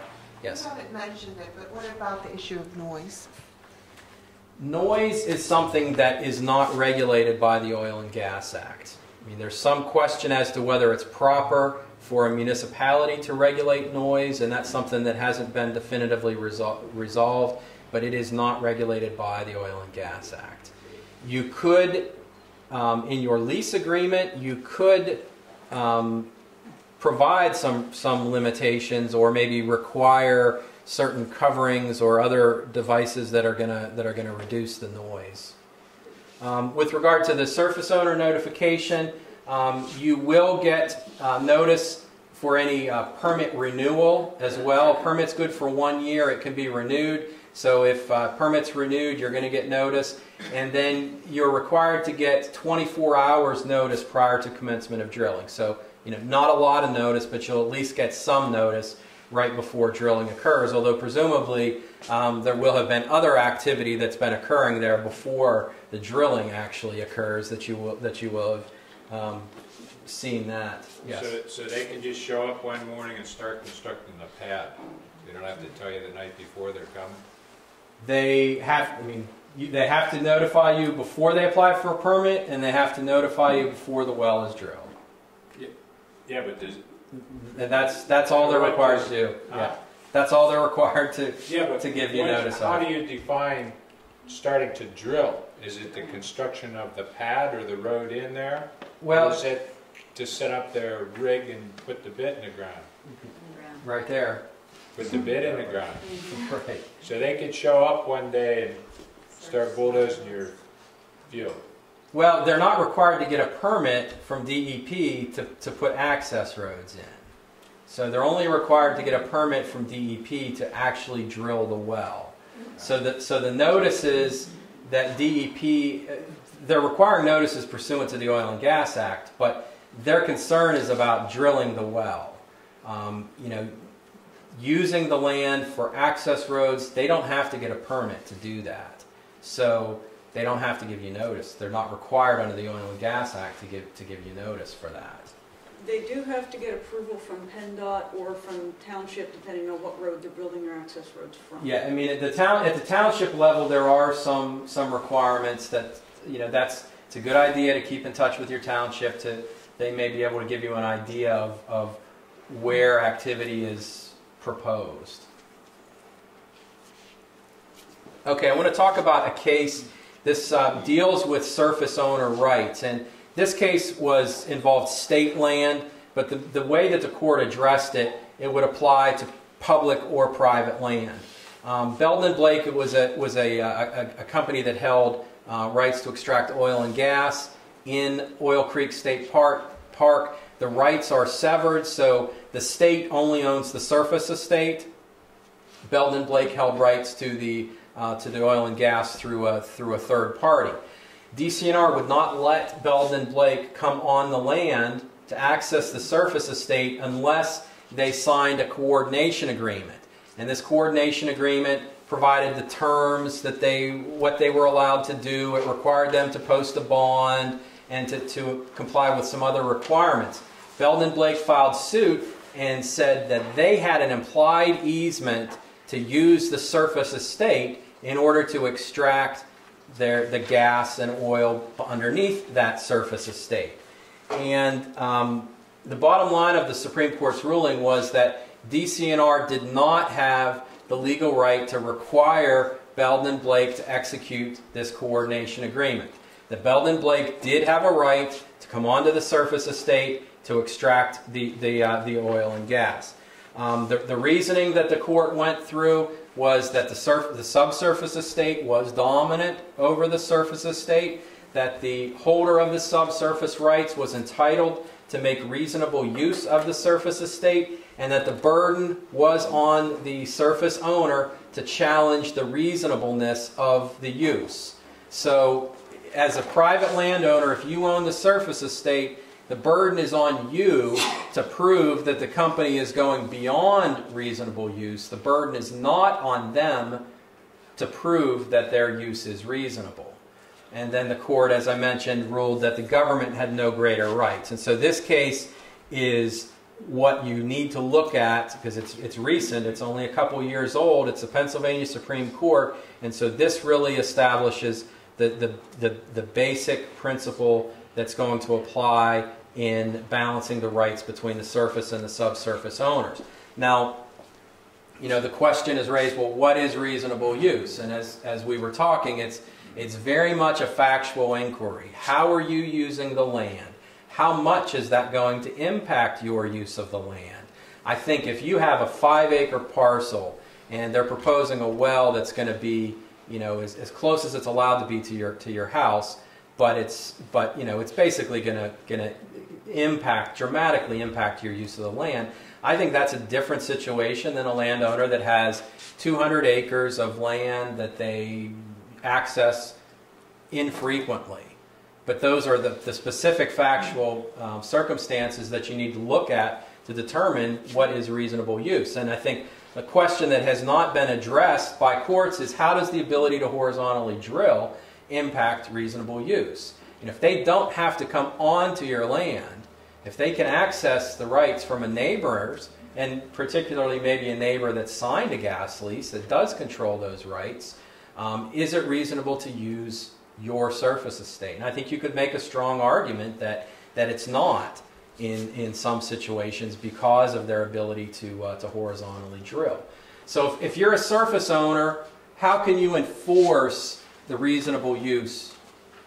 First of all, you can, if they are going to be drilling on your land, you could negotiate a surface use agreement where you go to the gas company and you essentially sign an agreement that spells out how they can use the surface estate. And you're not, I mean, they're not going to agree to preventing access, but maybe the well pad goes at a different location where it's less inconvenient. Maybe the access roads can be moved.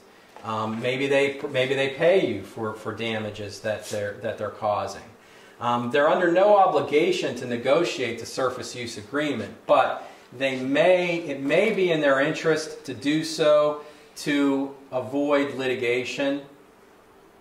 Because if you file suit alleging that they are going beyond what is reasonable use, I mean, that drilling rig may be sitting there idle while this is being litigated, and it's advantageous for them it may be advantageous for them to get some certainty and to just go ahead and agree to a surface use agreement. Yes, Steve? I was told by a lawyer in Brookville that under that circumstance where a surface owner held up the drilling and caused a drill rig to be laid idle, that the gas company could come back after you for damages.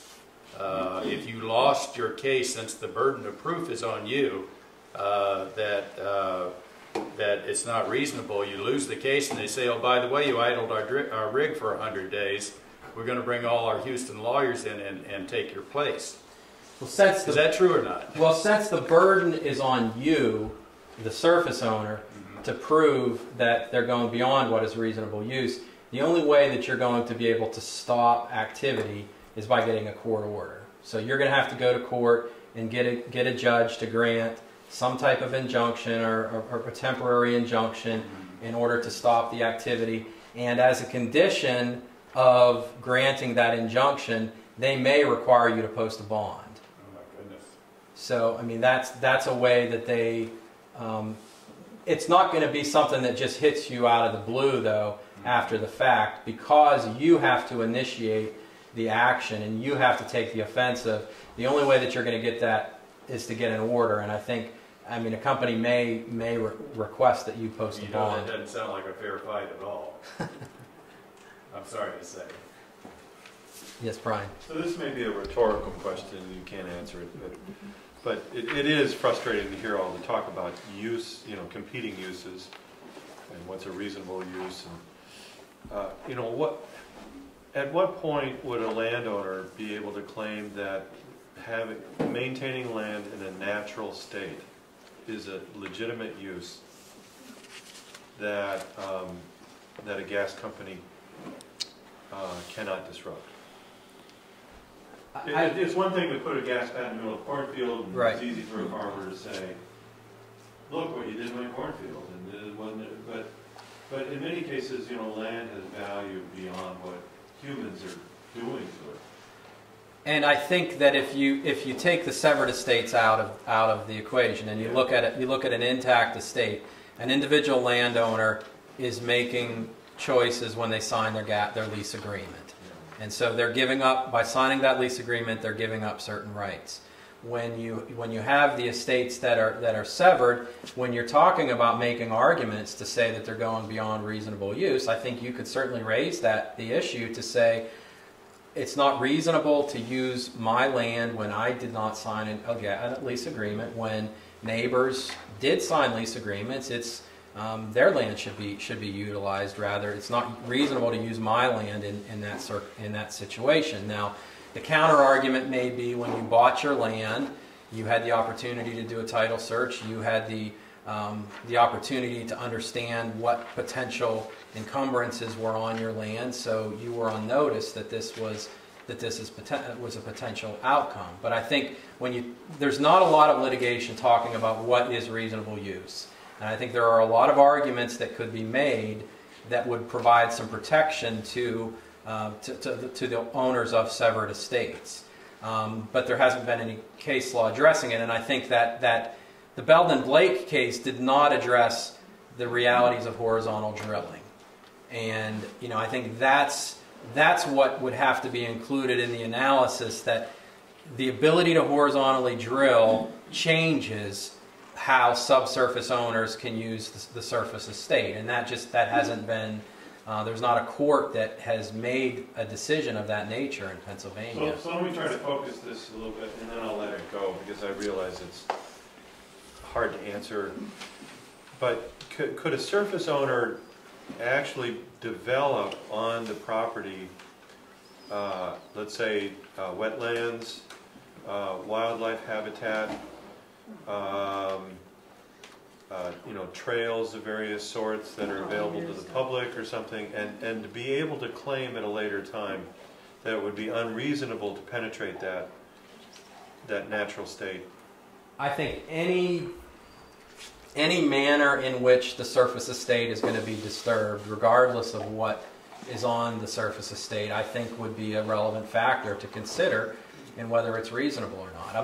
I'm not saying that any one thing would be enough to tip the balance, but I think all of those factors would be something that you would want to raise to support your case that it's going beyond what's reasonable. If you had some kind of active conservation program with that going, that it might be a way of pointing to, I mean, just pushing it over on the neighbor is not necessarily neighborly, but it might be an argument to stay away from this piece of property. I think it makes your argument stronger. Yeah. Whether it makes it strong enough is hard to say.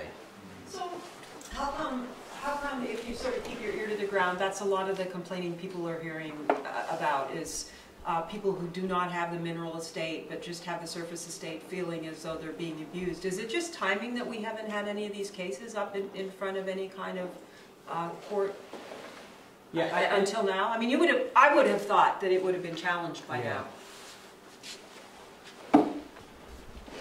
You don't get binding court precedent until you have, for the most part, an appellate court decision. So before you get a case like Belden and Blake, you had somebody filed suit, maybe the suit settled. If it's settled, then none of us we can't use anything that happened in that case. So you have a suit that's filed. It may take a year or a couple years at the county level before you get a decision, and then that decision might provide some guidance, but more frequently it gets appealed, and then once you have it before an appellate court and they render a decision, now you have something that you can rely on. And so it may take 3 or 4 years from when the suit was actually filed. And so the manner of getting precedent from court decisions is not something that happens quickly. So we haven't caught up to that in this particular case? Yes. Like a situation? I think so. I mean, if you think that when you look at the numbers of wells that were drilled, and in 2008 we had like 200 wells in the whole state. So, there just haven't been huge numbers, and I would expect that a lot of these issues are going to be raised through court action. I think the issue that was raised about, old leases, and does that include the Marcellus, I think that's likely to be an issue that, that we may see some precedent on that, but it takes time to get the court rulings, to provide the guidance. It takes money to go to court. Exactly, and that's another reason. It's not cheap to litigate one of these cases, so that means a lot of problems never get litigated, or they don't get litigated fully through the appellate system. And a lot of times when a company is litigating a case, there are some intermediate rulings that can be made by courts. And if there's an adverse ruling at an intermediate level where it's not on the real substance of the claim, often those claims will settle. And that may be good for the individual landowner, but it doesn't give landowners at large, it doesn't provide guidance that can be used. And that's something that's happened with some of the lease termination litigation. I think most of that litigation has been unsuccessful from a landowner standpoint, but there have been some rulings that have been favorable to landowners, and then the cases will settle after that favorable ruling, so that the landowners aren't getting guidance to resolve some of the future disputes. This question is sort of in line with Brian's. Let's say, for example, you bought 50 yurts and set them up in various places crossing your property, and had family and friends come in and spend 2 or 3 days every month living in them. What constitutes a dwelling? Depends on what township you live in. Yeah. And also, you mentioned clean and green. I live in a clean and green county and have been a clean and green member for years. Does that give you any legal rights as well? Do you know? Well, with regard to clean and green, that's not going to be sufficient to stop drilling if they're legally entitled to drill there.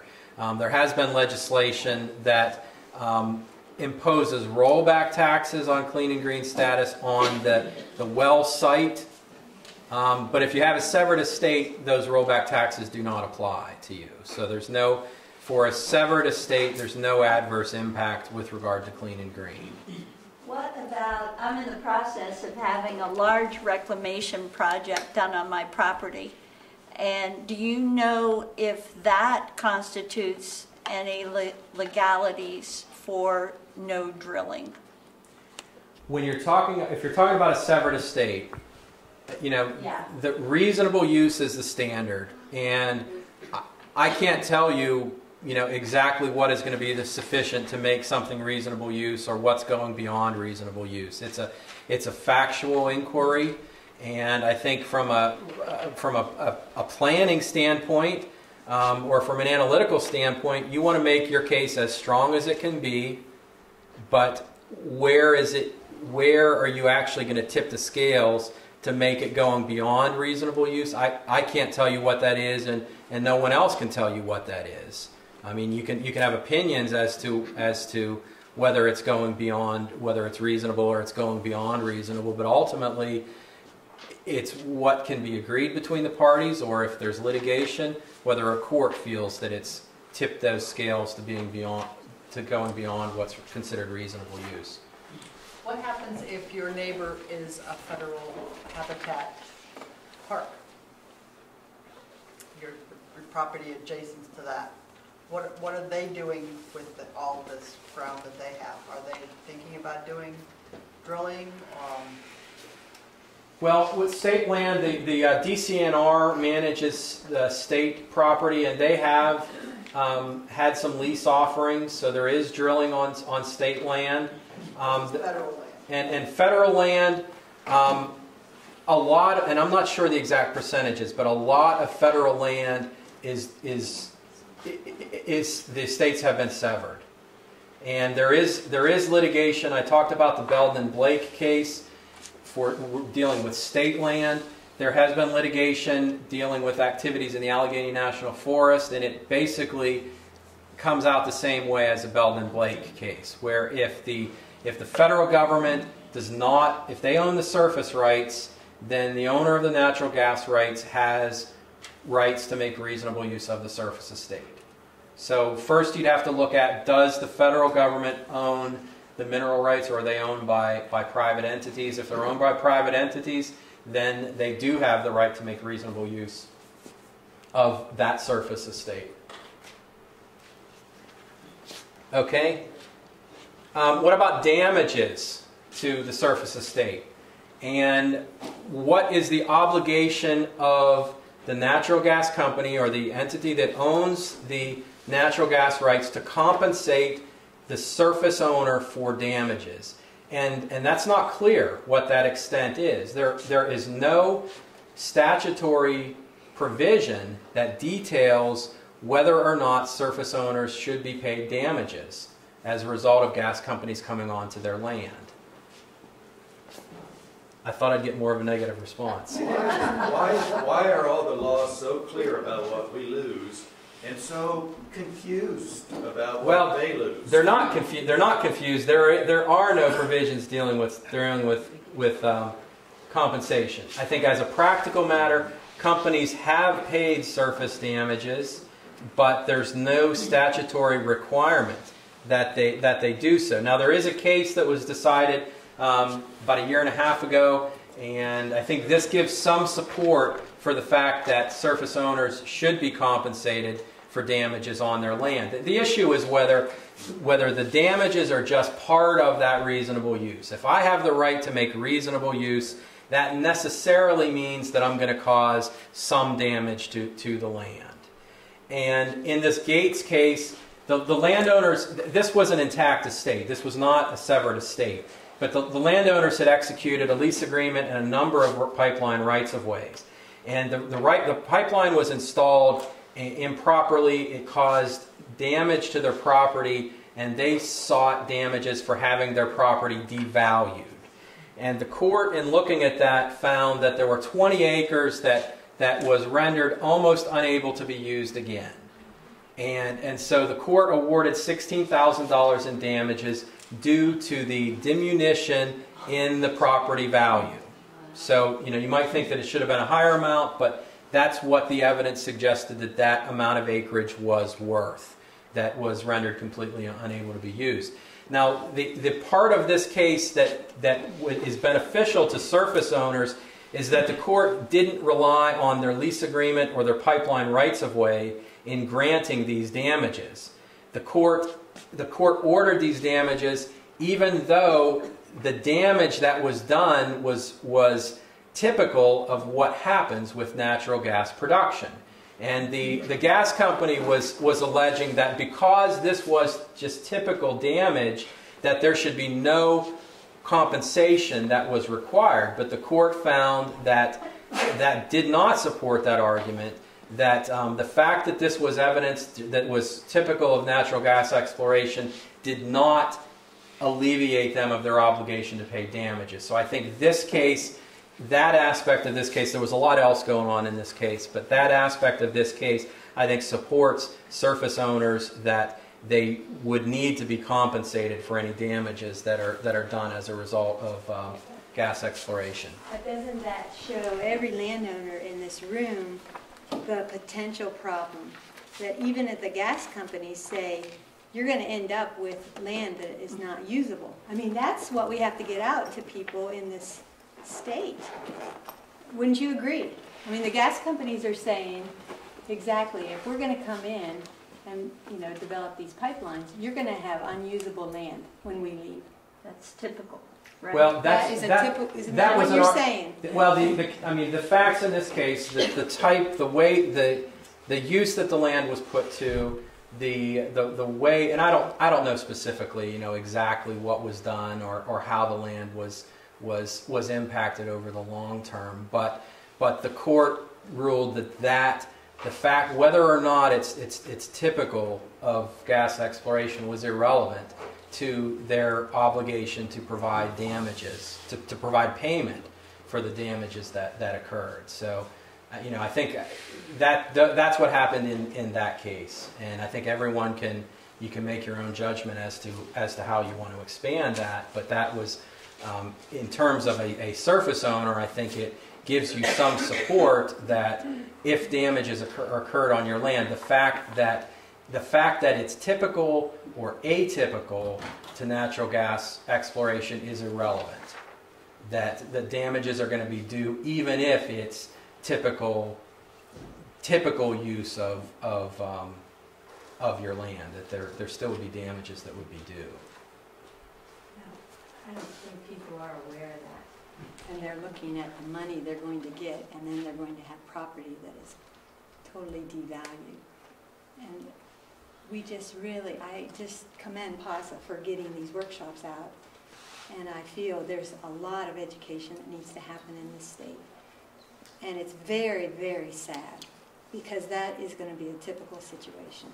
Well, I think certainly being educated is something that everyone should do, or everyone should be educated, because when you sign an agreement, you are impacting your land for a very long time. Exactly. And you need to understand what the potential long-term impacts could be. And people surrounding you are impacting your land for a very long period of time.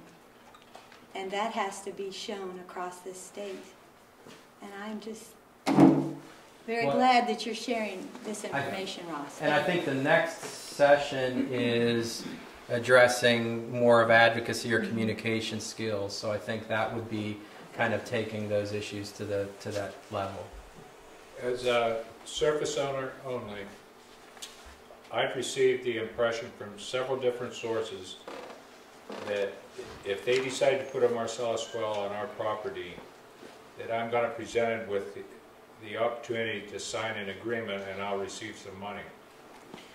Is that? As a surface owner, that would be a surface rights agreement that they may come to you and they may say, we're going to put a well here, we're going to put access roads, we'll pay you X amount if you sign this agreement.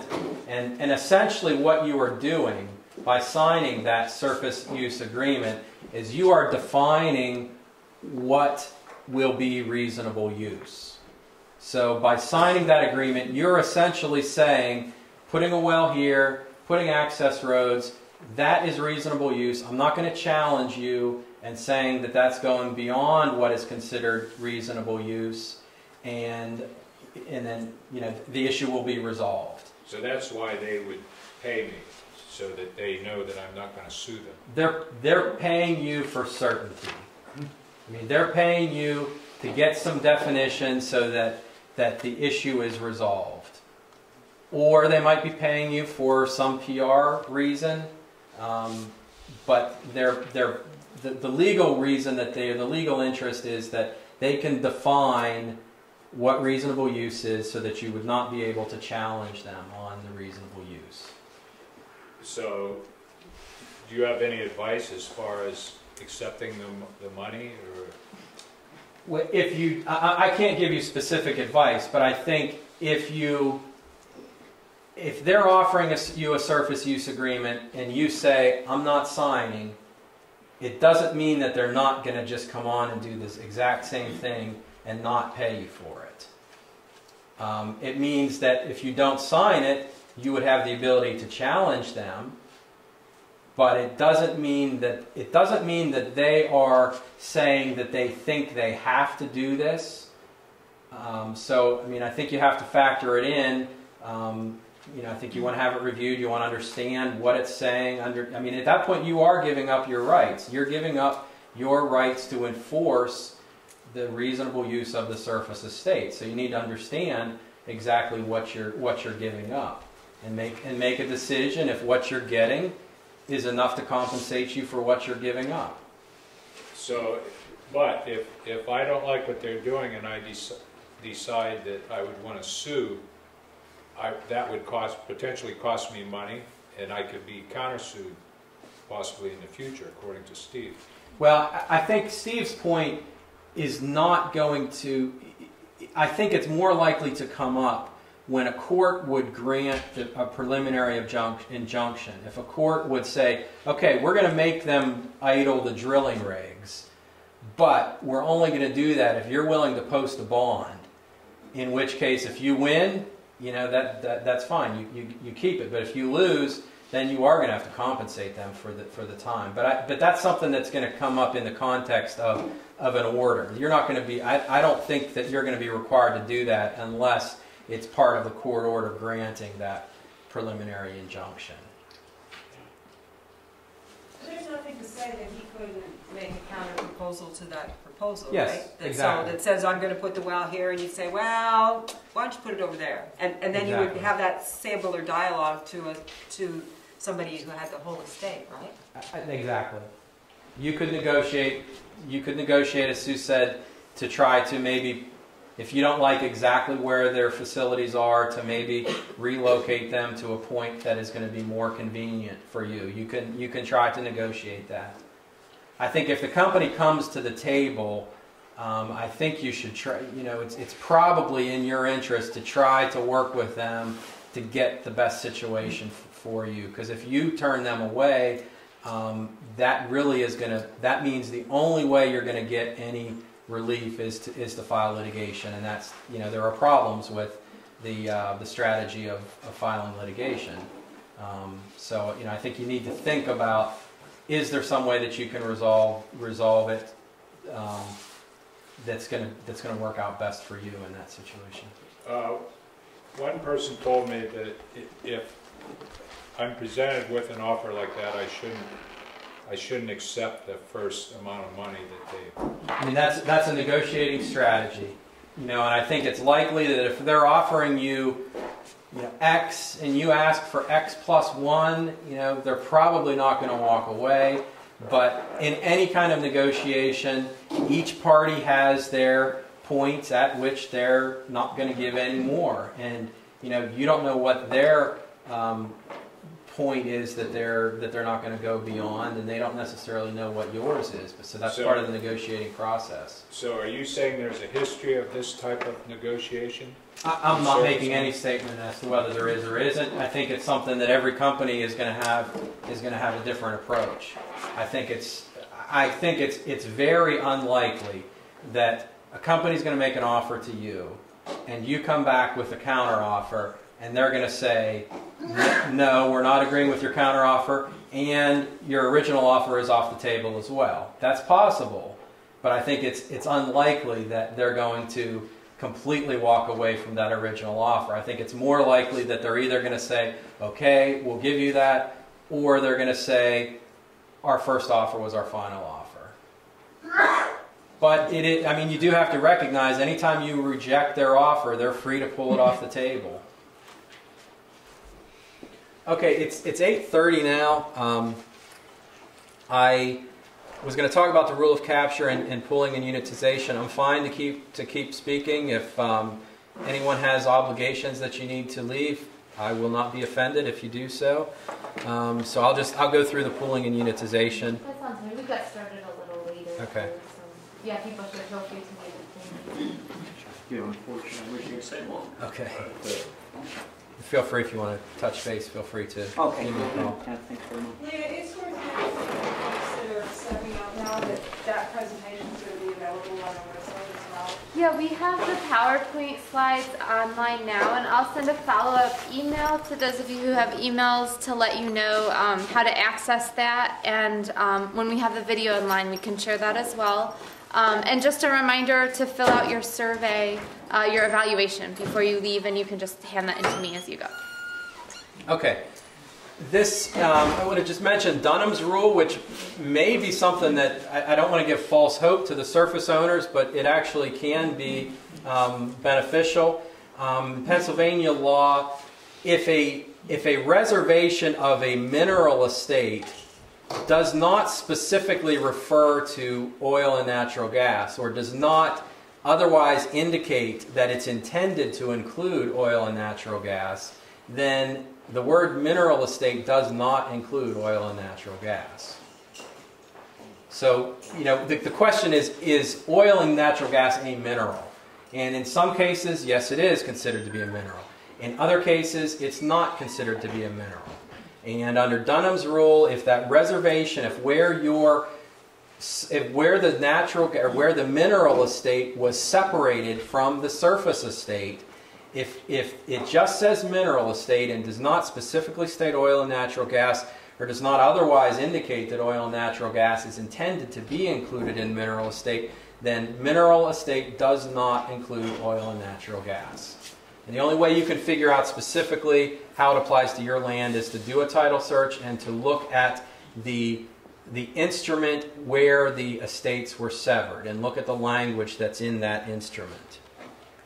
Okay, the term held by production means essentially that when you have that primary term converted into the secondary term, then as long as your land is in the secondary term, it's said to be held by production, meaning you're going to get royalties from any gas that's extracted, but you're not going to be able to lease your land. You're not going to receive any additional bonus payments. Now, we'll talk about pooling and unitization here. Pooling and unitization essentially means you're combining a larger tract of land or tracts of land, and you're putting a well on within that drilling unit, and it's going to be considered as if it's going to be one well that services that drilling unit. When you sign a gas lease, virtually every lease will give the gas company the authority to include your parcel in a drilling unit of up to, say, 640 acres or 1,280 acres. That means in signing the lease agreement, you are authorizing the company to put your parcel in a drilling unit, or to put a portion of your parcel in a drilling unit. Now, the impact of them putting you in a drilling unit means that you're going to be paid royalties on a proportional basis within that drilling unit. So if a drilling unit is 640 acres, and I guess I need to say there is no state mandate or state involvement in the establishment of the size of a drilling unit with regard to Marcellus Shale drilling. So if the drilling unit is 640 acres, and that's up to the gas company to determine the size of that drilling unit. But they choose to drill it up to 640 acres. And if you own 64 acres within that drilling unit, you're going to get royalties based on essentially 10% of the production of that well. You own 10% of the acreage in the unit, so you're going to get royalties based on 10% of the acreage of that unit. Can they do a forced pooling if you don't sign the lease? In Pennsylvania, with Marcellus Shale drilling, there is no forced pooling. There is forced pooling in Pennsylvania under the Oil and Gas Conservation Law, but that only applies to wells that are drilled into the Onondaga Horizon, which is deeper than the Marcellus Shale. How was that passed? What's the Oil and Gas Conservation Law? The forced pooling in the Onondaga. I mean, how did they get that in? The Oil and Gas Conservation Law was passed in Pennsylvania in the 1960s. And virtually every state does have some type of conservation law. And the general principle for conservation laws is that you want to drill as efficiently as possible. And so you don't have waste. Waste being either that you are drilling more wells than you need to drill to extract the gas, or you're leaving gas in the ground that's not being extracted. I mean, conservation laws are designed to extract gas as efficiently as possible. If you do not have forced pooling, then you may create a situation where you're going to have islands of gas that are not recovered, or that it's not economical to recover those islands of gas, and that's considered to be waste. Where is that Onondaga? It's between the Marcellus and the Utica shales. Sitting under Pennsylvania. Well, the Onondaga is a layer. It's a layer of rock. So it's really a measuring stick for the depth of rock. And if you have in Pennsylvania, if you have a well that is above the Onondaga horizon, it's not subject to the conservation law. So technically, Pennsylvania does have a forced pooling provision, but it's never been applied, even though the statute's almost 50 years old. It's just been as a practical matter, it's not been, we haven't had forced pooling as a reality in Pennsylvania. But have we drilled in the Onondaga? There have been some wells drilled to that depth. And I don't have numbers, but I mean there have been some proceedings under the oil and gas conservation law, just a handful, not many, and I don't believe that any of those dealt with forced pooling.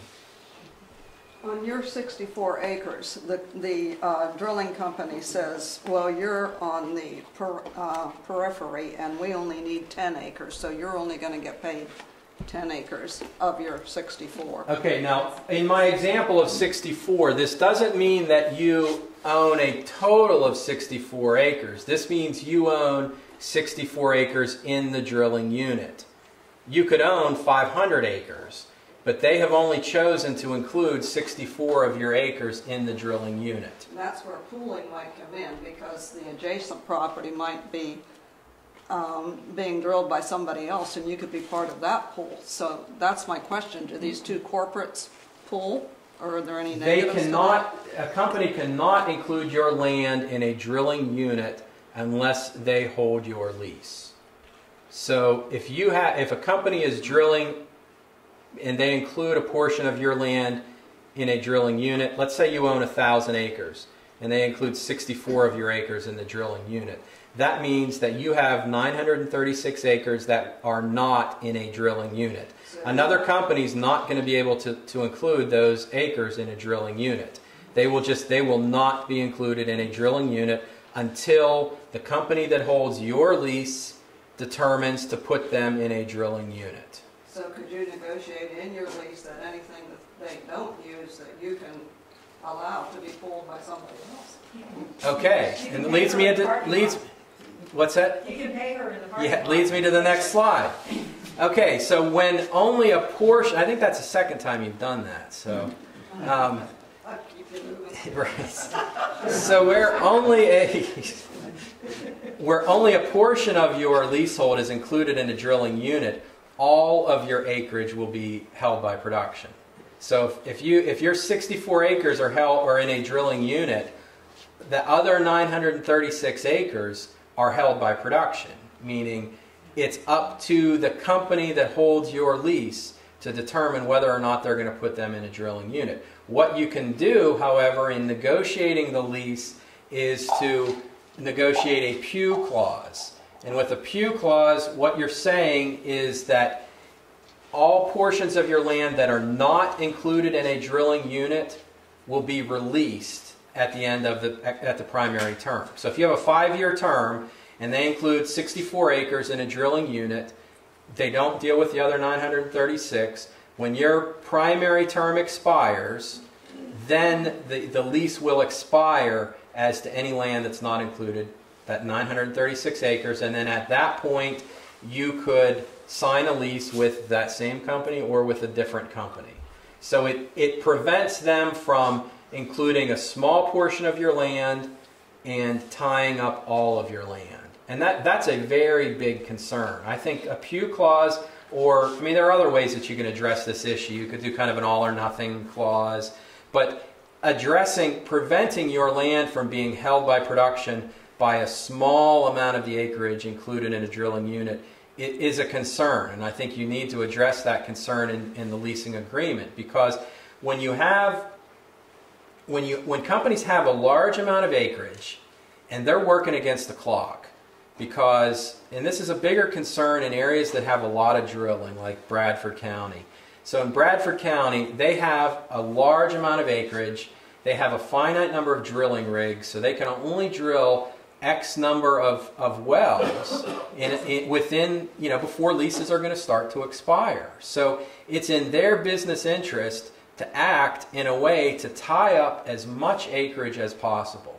So you see these drilling units that look like a gerrymandered political district, because it's just catching corners of properties. And most of the old leases, not that old of leases, most of the really old leases don't address this topic.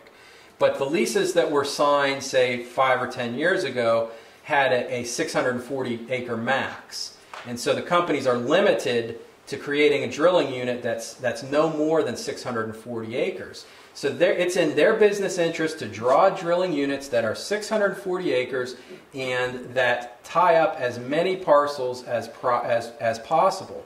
And some leases will even allow that drilling unit to change over time.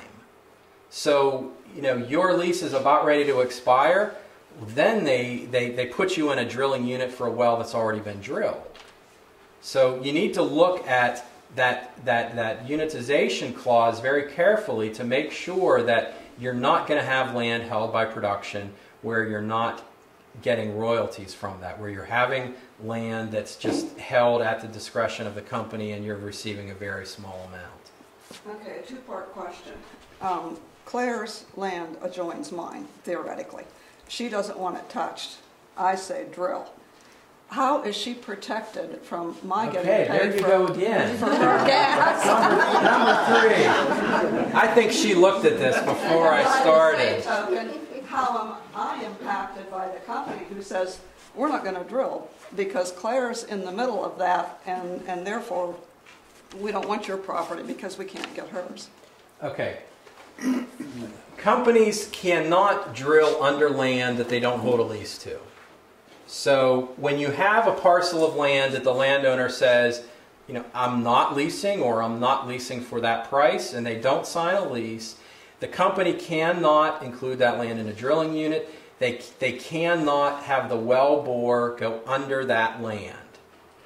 That may cause them to change their planned drilling. It may cause them to go right next to that parcel, but they can't go through that. They can't go underneath that parcel. The rule of capture is law in Pennsylvania, which essentially means that if you drill down into the ground and you have a lawful right to drill, any gas that you extract belongs to you. It doesn't matter where that gas came from. So gas will migrate, and if gas migrates from neighboring property and it comes up through the well bore on your land, that gas belongs to you. So, oftentimes the landmen that are trying to get people to sign leases will say, well, under the rule of capture, we're going to steal the gas out from under your property, so you might as well sign so you get something for this. And there is some truth to that in that they are permitted to drill right up to the property line. And so there will be, depending on the porosity and the permeability, there will be some migration. So gas will, come, some gas will travel and will migrate off of the property. But shale is it's not very permeable, it's not very porous. Gas does not migrate very far. And so I think the rule of capture, the applicability of the rule of capture is probably lessened with shale gas. Now, but with hydraulic fracturing, okay, that's what they can go right up to the edge of your property and blast. They don't even know how far they fracture out, but they know that they will fracture out some significant difference under Claire's okay, land. there are really 3 segments to what Steve is talking about. The first segment is the drill bore cannot go under land that's not leased. That's clear. That would be a trespass. So that's kind of the first segment. The third segment is it's clear that if the well bore does not go under the land and the frac fluid does not travel on neighboring land, but it opens up natural fissures and gas migrates, it's clear that that is lawful.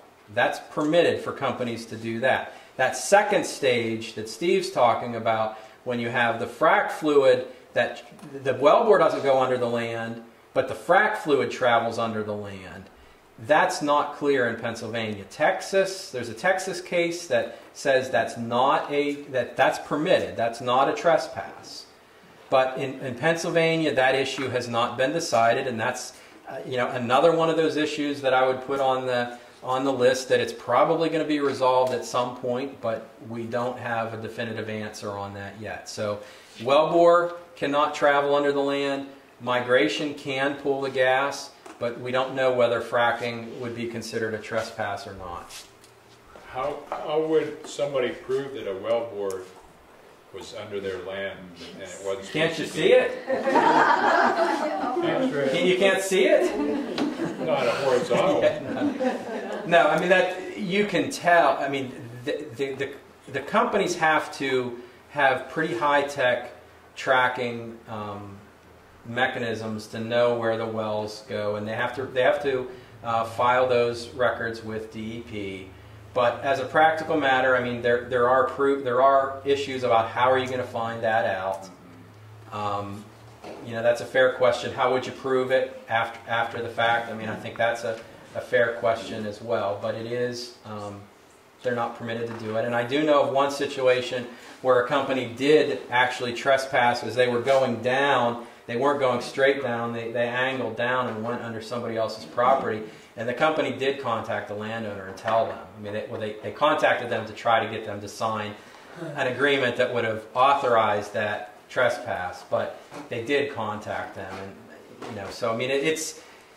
I guess if you thought that there was an issue with that, you could request data from DEP to get those drilling records to see where they were.